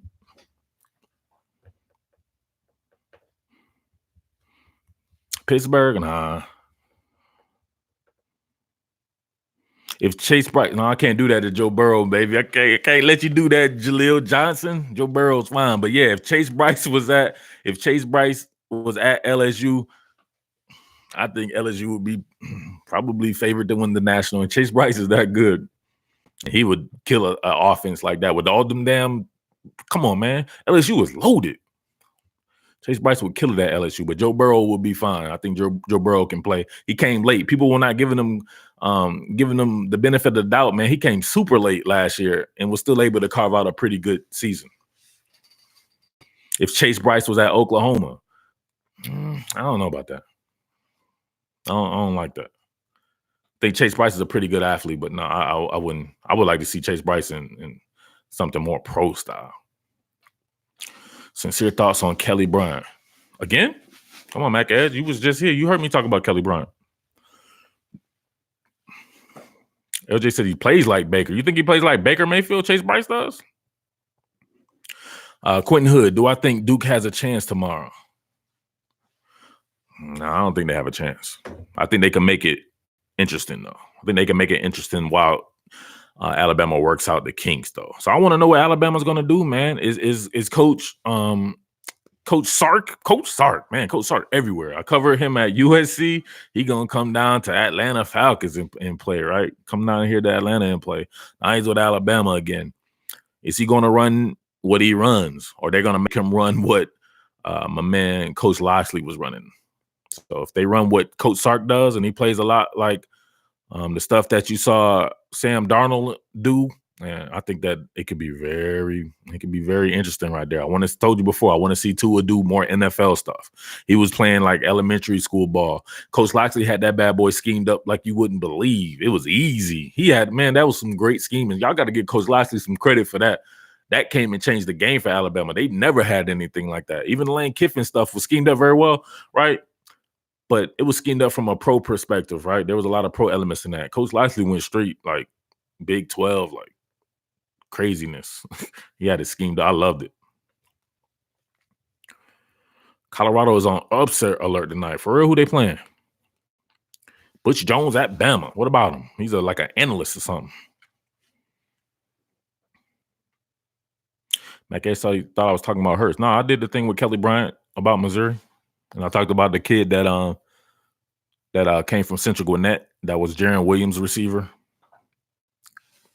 and talked about Alberto and those guys and how I think they'll be good. They just have a good system there, especially with Derek Dooley. He treated Tennessee like a rental car. Who that? Oh, Bush Jones did? Come on, man. Y'all gonna get off Bush Jones, man. I'm a champion of life. Y'all ain't champions of life.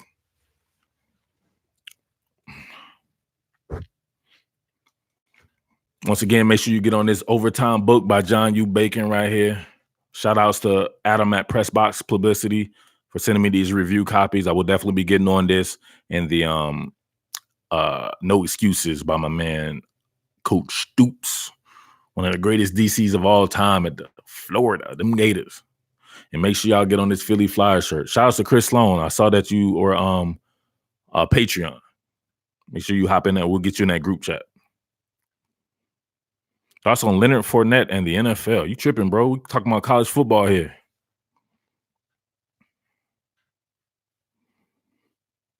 We'll see, though. I think they had a tough year last year. I think some of the offensive line at the Jaguars were straight struggling. And Leonard Fournette, man, he's got to work on his weight too, man. Your boy ballooned up to like 245 and stuff. Like I always wonder about these kids that be coming in to college and they already weigh 230 pounds. Like that's crazy to me. You're only gonna do nothing but get bigger and bigger, especially if you get more money and you're not disciplined. I think Leonard Fournette was super heavy last year. He dropped to 227. All right, word. Chris Long says, I want a From shirt or one of them general shirts, a $30 Playboy. Ask them boys in the group chat. All of them have one of those general shirts. I done sold a ton of those.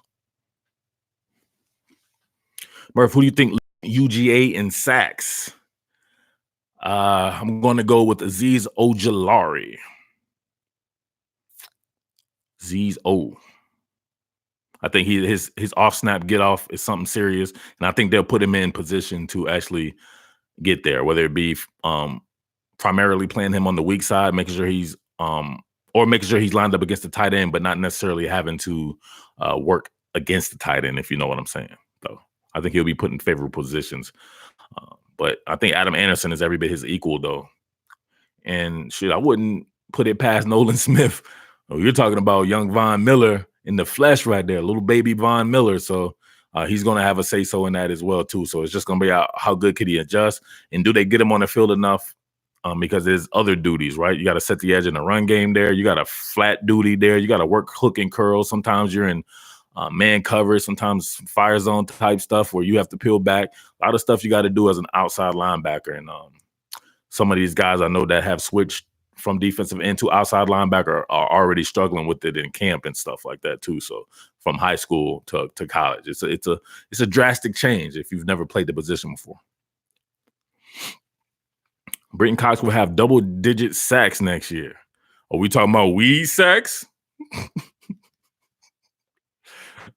Did I say that on live? I did say that on live, didn't I? My bad. Hey, Britton Cox, shout out to Britton. Y'all know I love Britton Cox, man, for sure. Hopefully, yeah. I want to see Britton Cox ball out with them Gators, so I have no problems with that. So everybody else is going to have problems with that. You know me, I ain't going to have no problems with that. Ball out till you fall out. I want to see it, Britton Cox. I don't like Britton Cox as a 3-4 outside linebacker, man. I don't know why he did that again, but hopefully, if you see why they use Jabari Zuniga, right? Jabari Zuniga could very well. Britton Cox bigger than Jabari Zuniga, right? Or Zabari Zuniga. He's bigger than both of them. him and his alter ego. Brenton Cox is a grown man. He looked like he's 32 years old already, right? Man, play him at a 5 technique. They let Jabari Zuniga rush from a 5 technique with his hands like he's a freaking 5 technique defensive end.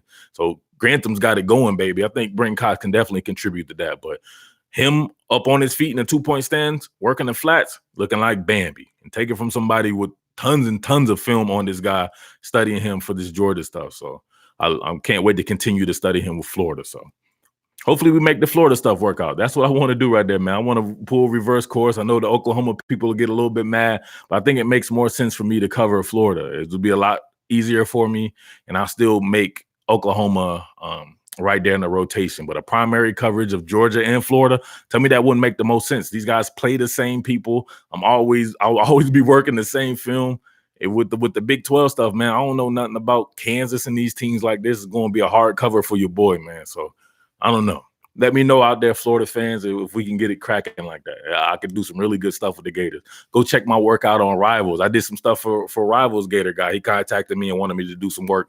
I did there. And I had big stuff with Jim McElwain and Doug. What's my man name? Doug. He came from Alabama. He was at Michigan, too. He, followed Jim McElwain everywhere. Yeah, so go check those Saturday Down South articles. Type in Murph Baldwin, Jim McElwain or something like that. I was getting it cracking. 40 sacks minimum, says Alan. Thank you, Alan Jackson. 40 sacks minimum. He keeps saying, hey, check this boy out right here, Georgia boy, Alan Jackson. He says that Georgia's going to get 40 sacks this year. Somebody let me know what Alabama had last year, and they were sacking the hell out of everybody. Everybody was getting it in Alabama last year, and I'm not sure it had 40 sacks. We call AJ 40 sack in our group chat. He thinks Georgia's going to have 40. If Georgia has 40 sacks, yeah, book that national championship trip. Honest opinion of Dan Lanning. How can I have an opinion of Dan Lanning? He ain't been nothing but a position coach. I heard good things about him and the other dude. But man, you just don't know. I had a favorable opinion of what's the kid that came from that was DC at Alabama last year. You don't know until you're put in the fire. They ran that dude the hell up out of town. I don't know what he's doing right now, man. He probably working at Hertz rental car or something like that. Nick Saban ran his ass the hell out of there. He was a great recruiter and everything, but when his feet got put to the fire and they had to play against these top teams, that defense faltered with him as the decent defensive coordinator. So I don't know what Dan Lanning can do until I actually see him do it, if I'm being truthful about it. Uh-oh, we got a Texas person jumping up in here. Texas back, hook 'em. What up? Mel Tucker at Colorado, man. Definitely interested to see that. Is Colorado playing right now? Now let me know that. I definitely got to see what Mel Tucker is doing. Mel Tucker may make some upsets too. Man, I know some people, I don't want to put it, man, maybe I do want to put it out there to help Mel Tucker out. Some people on there thinking like, you know what I'm saying, if your boy Gus Malzahn falters this season, who would do better at Auburn than a Mel Tucker? He'll recruit the hell out of this area. Everybody want to play for him, and he'll have that defense rocking. And tell me that wouldn't be dope. Mel Tucker at Auburn. Duke asks, is this a call-in show? Yeah, no, it ain't a call-in show, bro. We live. Do I think Tyler Clark will be more effective in Clemson's 4-3? Tyler Clark, I think traditionally is probably like a 4-eye. So he's kind of like a 3 technique. Could be a base defensive end at a 5 technique, but more of a gap penetrator, kind of a lunch pail guy, keep it moving, always working, never stop type cat. So in a 4-3, I think he would definitely ball out in a 4-3. But Georgia plays a lot of 4-3 itself. A lot of 4-man fronts there, so don't sleep on that. They definitely come out in their base and they have their linebackers, but most of the time you see Georgia, man, in that Texas game, they almost exclusively played in a 4-man front. I remember Azeez Ojulari coming off the edge from a 3-point stance, getting a near sack on Sam Ehlinger.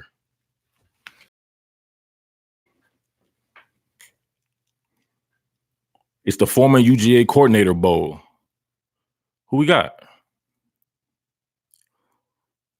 Were they playing Colorado State or something? My man said he should allow people to call in. How they gonna call in? What am I answering? What phone am I answering? Love to talk sports. You talking right here, baby? You might want people call in, man. Cats call in and they think they getting their 15 minutes of fame or something like that, and they want to call in and act up or whatever like that. So I don't know. I have to have like a screener, a call screener or something like that. Oh, shout outs, my man Eric Craven with the super chat. Chase Bryce is the best backup QB in college. Yeah, definitely. Because think about it, who else has that type of experience to be able to play in those type of big games like he played? That Syracuse game alone. Obviously, Jalen Hurts was the best backup in college football. Chase Bryce gets that title right now because Hurts is now a starter. You want me to talk about Kelly Bryant again? Man, you know this is going right back up on YouTube. I just had a nice little segment about Kelly Bryant, man. But since you got the super chat, I can do it again, man. I love Kelly Bryant. I talked about the designer QB runs that he did at Clemson. I loved it. He's one of the best running quarterbacks. He's every bit as good as Cam Newton as far as running the ball. He was extremely effective doing that bad boy. And I think there were some things to be had at Clemson that probably wasn't his fault as far as them not being able to get by Alabama that particular year. Now, they got by him emphatically the following season, but I'm not so sure that they wouldn't have gotten by if everything would have stayed up. Got Justin Ross and all these guys coming up. You know what I mean? Everybody coming into their own. The offensive line came into its own. I'm not so sure that you don't get by Alabama with Kelly Bryant last year, right? Clemson was just that good of an overall team, and I thought the defense got a lot better. But Kelly Bryant himself, I thought he's good enough to get a team. If Kelly Bryant went to a where did everybody think that Kelly Bryant should have went? I know it wasn't Missouri. I wasn't happy about that. I thought there was a school that he could have went to and maybe changed the balance of power there. I forget who needed a quarterback at the time, but I think that he has some really good arm strength. But man, can he see it, right? Can you see where you're going to throw? Can you put the ball where you want to? That's the mark of a good quarterback. A lot of these guys can't put the ball where they want to put it. They can see it. They can't anticipate it. They can't work with the anticipatory throws. They can't work off script. They can't marry their feet to their upper torso, you know, a lot of stuff like that. So he struggles with that kind of stuff. But the kid is a gamer. He's physical. I thought he was a good leader. You know what I mean? I know people are going to challenge that now with him leaving the team, but you got to do what's good for you. And I love Kelly Bryant, man. I love covering him for the little time that I got to cover him doing the Clemson stuff last year.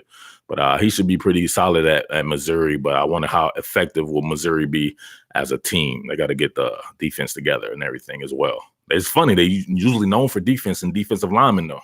So we'll see. Thank you for your super chat. ETN for Heisman, definitely. My man still running with the call in. We'll talk about it, bro. Texas is back.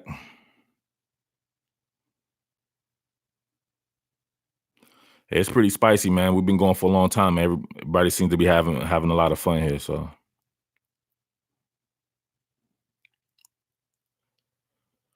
UGA's most defensively challenging game this season. So who's the best offense that they're going to play? It's probably not even the best offense. To me, it's going to be, can UGA organically stop the run? We saw UGA be kind of soft last year when they needed to be hard. Pause. How many pauses is that today? Somebody let me know if you're counting the pauses out there.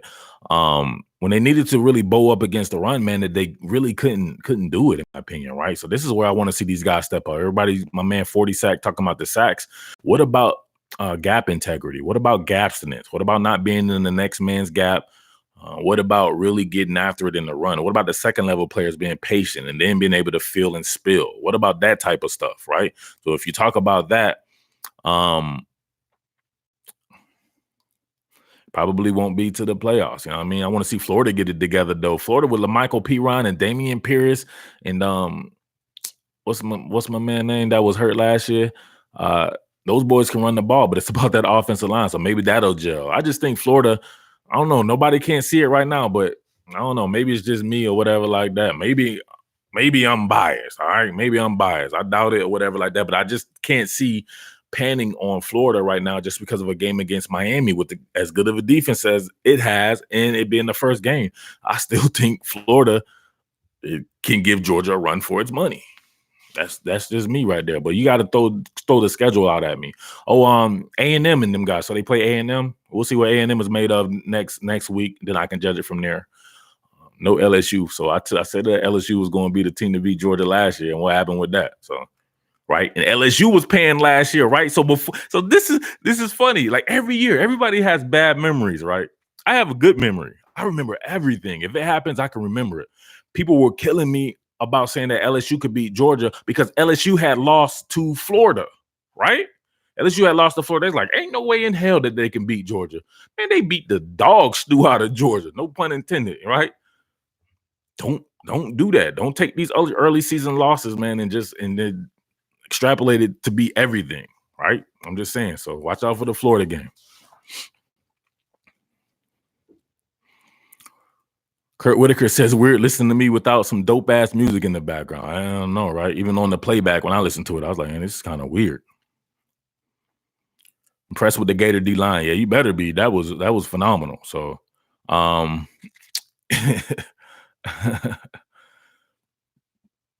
now, it was against Miami's offensive line. They're working in some new guys and everything like that. But, I mean, you got to give credit where credit is due. So maybe Miami's offensive line looks better against a different kind of defensive line. Abstinence. Never heard that one. Yeah, maybe you gotta pay attention during those. You gotta real men watch to the end, right? I throw abstinence in there a lot. That's definitely one of my original terms there. So I expect to hear that on one of these mumble content creators, mumble rap content creators stuff. Copying my stuff. Yo, what up, y'all? Go Tigers. There we go. How long we got here, y'all? 5 minutes. 5 minutes. Let's get something. We got that. Was that a super chat? What's going on with that, Mac Edge? It's weird. A weird super chat. It's like everybody's slowing down. So we're going to wrap it up right here. What you think, y'all? We'll wrap it up right here. So somebody let me know when you want me to come back. Y'all want to do what's a good day? What's a good day for you? And I just seen something that said message redacted or something like that. So like a $1 super chat.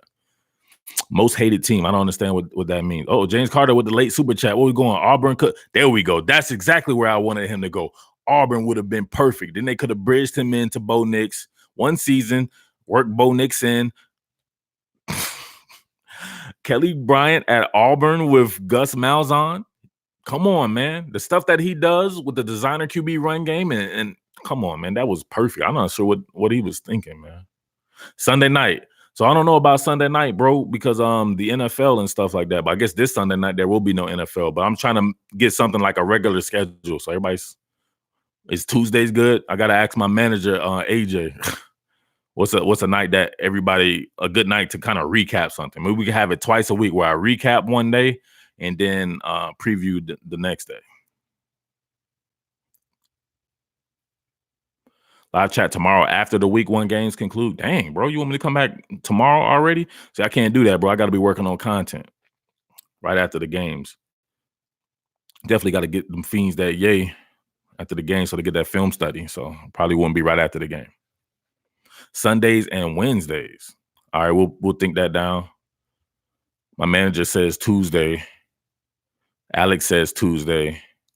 Grace says Sunday. James Carter says, what more can I say? Top billing. Joey Gatewood. Yeah, I like Joey Gatewood, but I think that Kelly Bryant is like Joey Gatewood on steroids. No pun intended, because, you know what I mean, Clemson was roaring it up a little bit. So like 3 a.m. West Coast games count too? You want me to come at 3 a.m. and talk about football at 3 a.m. from Eastern Standard Time? Yeah. How about $100 super chat? And I'll talk at 3 a.m. Shoot, why not live chat every morning with our coffee? I don't know about that, man. That means I would see you cutting into like some different times right there in the morning, baby. You want your boy to be able to do something, right? I don't know, man. We'll figure it out, man. I like doing this. I think it's pretty cool. What's my most controversial take this season? Man, I don't do controversial takes. Everything I try to put on, I try to have some substance behind it, baby. But man, I guess I don't know. I guess I don't see Alabama as being as formidable like them being a tried and true number one most talented team. So maybe somebody will take issue with that. I guess there it is. I think Alabama has like the third or fourth most talented roster in the entire country. So that's definitely tough to see as they always recruit. But they could end up having the number one depending on what happens with a lot of the true freshmen there. But if you're relying on true freshmen in this day and age, and it's not one or two, like Clemson had Justin Ross, and then they had, of course, Trevor Lawrence, but he was worked in. Justin Ross was worked in. These guys weren't out 88 and out the gate, right? So I don't think you can rely on just true freshmen to really get it done. Alabama's going to have to definitely rely on those guys. But they have a ton of returning talent as well. I just think that there are a couple of teams that are more talented than Alabama. So I guess that would be my controversial take. Thanks for the super chat. Shout outs from Greenville, South Carolina. Go Tigers. Thoughts on the South Carolina, North Carolina game? Man, I didn't do any lab work on North Carolina, so I can't really say anything about that right there. So I would automatically assume that South Carolina would get it in, although I want to see what Mac Brown is made out of at North Carolina. But I would think that South Carolina with a senior quarterback, that's another guy. Nobody ever talks about him. I always thought that he's pretty decent. I thought he would be a lot better. He came in, he skipped his senior year of high school and came into football. What's my man's name at South Carolina? Bentley, Jake Bentley. Bobby's son. I thought he's a pretty good quarterback. Maybe they need some weapons for him out wide and work on that offensive line or whatever like that. But South Carolina's one of those sneaky teams that's going to end up ruining someone's season.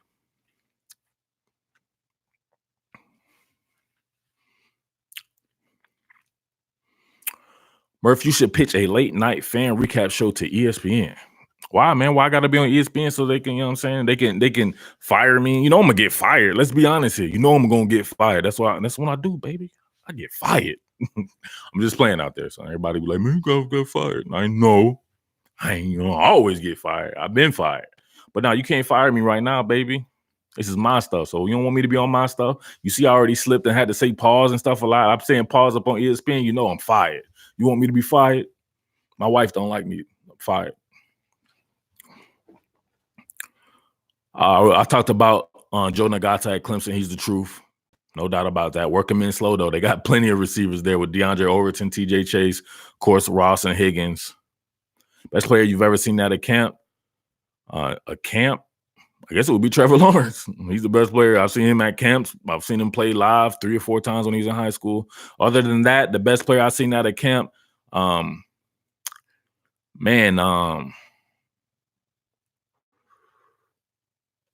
Donovan Peoples-Jones. That dude was phenomenal one year. He couldn't be stopped. Mac Wilson at Alabama. One time he was here at a camp and he was covering everybody. He's the best coverage linebacker I've ever seen. And you saw that at Alabama. How many interceptions did that boy have? Shit, I seen he was doing it already in the preseason for the Browns.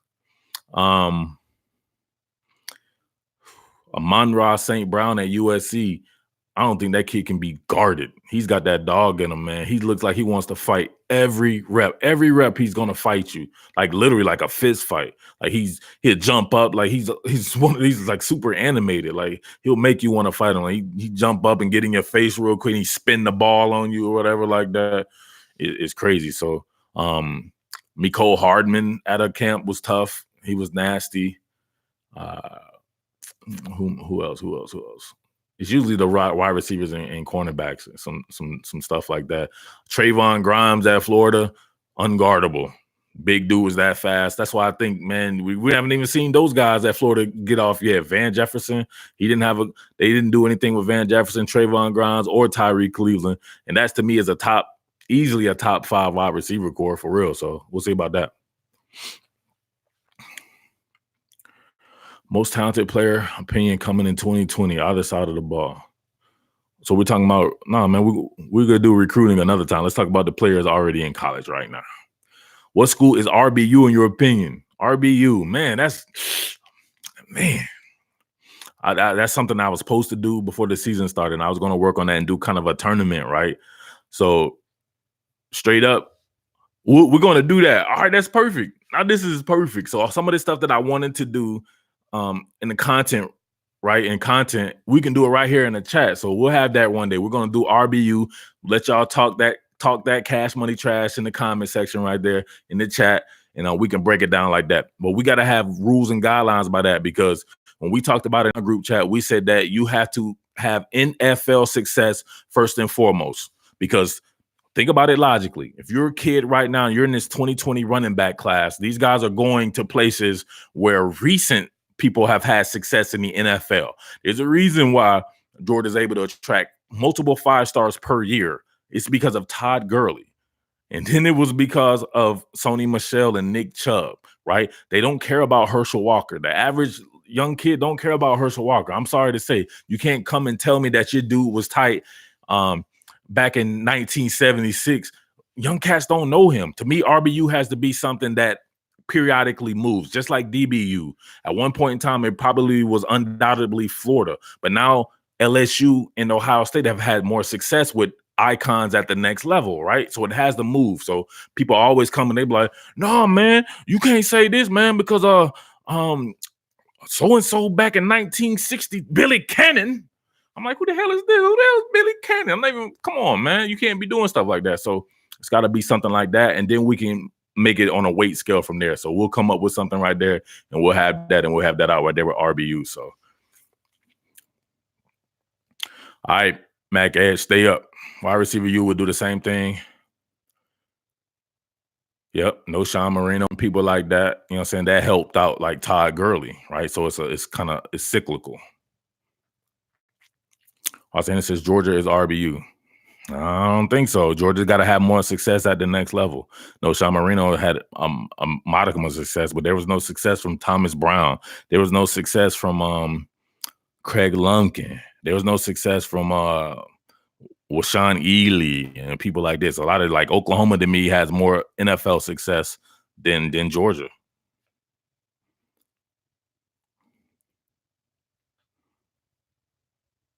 What we got, y'all? One more minute. Isaiah Crowell, how can he count? He played 2 years somewhere else. If that's the case, we can get a whole bunch of transfer players and name them to the original team. I don't think Isaiah Crowell should count. You got to finish with your team. When it pops up, when they did Monday Night Football, it said Isaiah Crowell from Alabama State.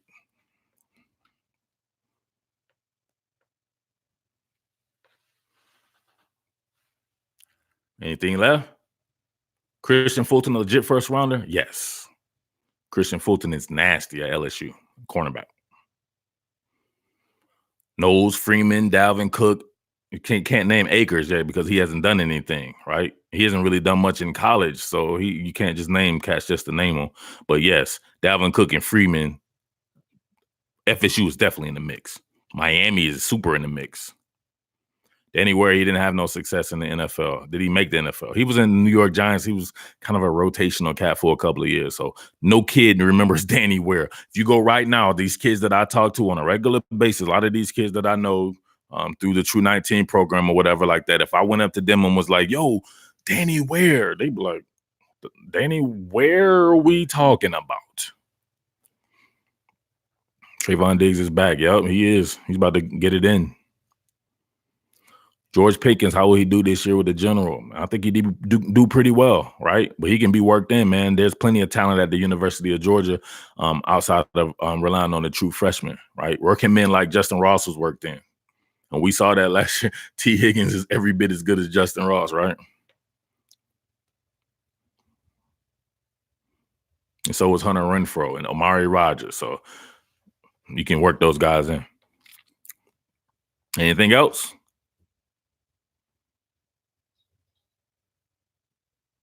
UGA new 50-50 ball guy. Matt Landers. Maybe he's the 50-50 guy. Probably George Pickens, though. Oh, super chat, late super chat. Is Clemson wide receiver university? Yes, Clemson is wide receiver university. LSU, though, LSU right on that ass. Got it. If we're talking about NFL success, LSU has icons in the NFL. All right, AJ, stay up, Playboy. Thank you for your contributions, and thank you for working the chat today. All right. Yep. See you on the Patreon. Patreon.com/committed to the G. Make sure you're there. Make sure you check out this Philly Flyer shirt. For you Georgia fans, get you that Philly Flyer. Overtime right here with John U. Bacon. Shout out to Press Box Publicity. I heard this is a very dope book. I want to hear about this recruiting stuff right there that they were talking about, the SEC cheating and everything like that. So that was a good hook for them. With that being said, everybody finish it for me out there. What more can I say?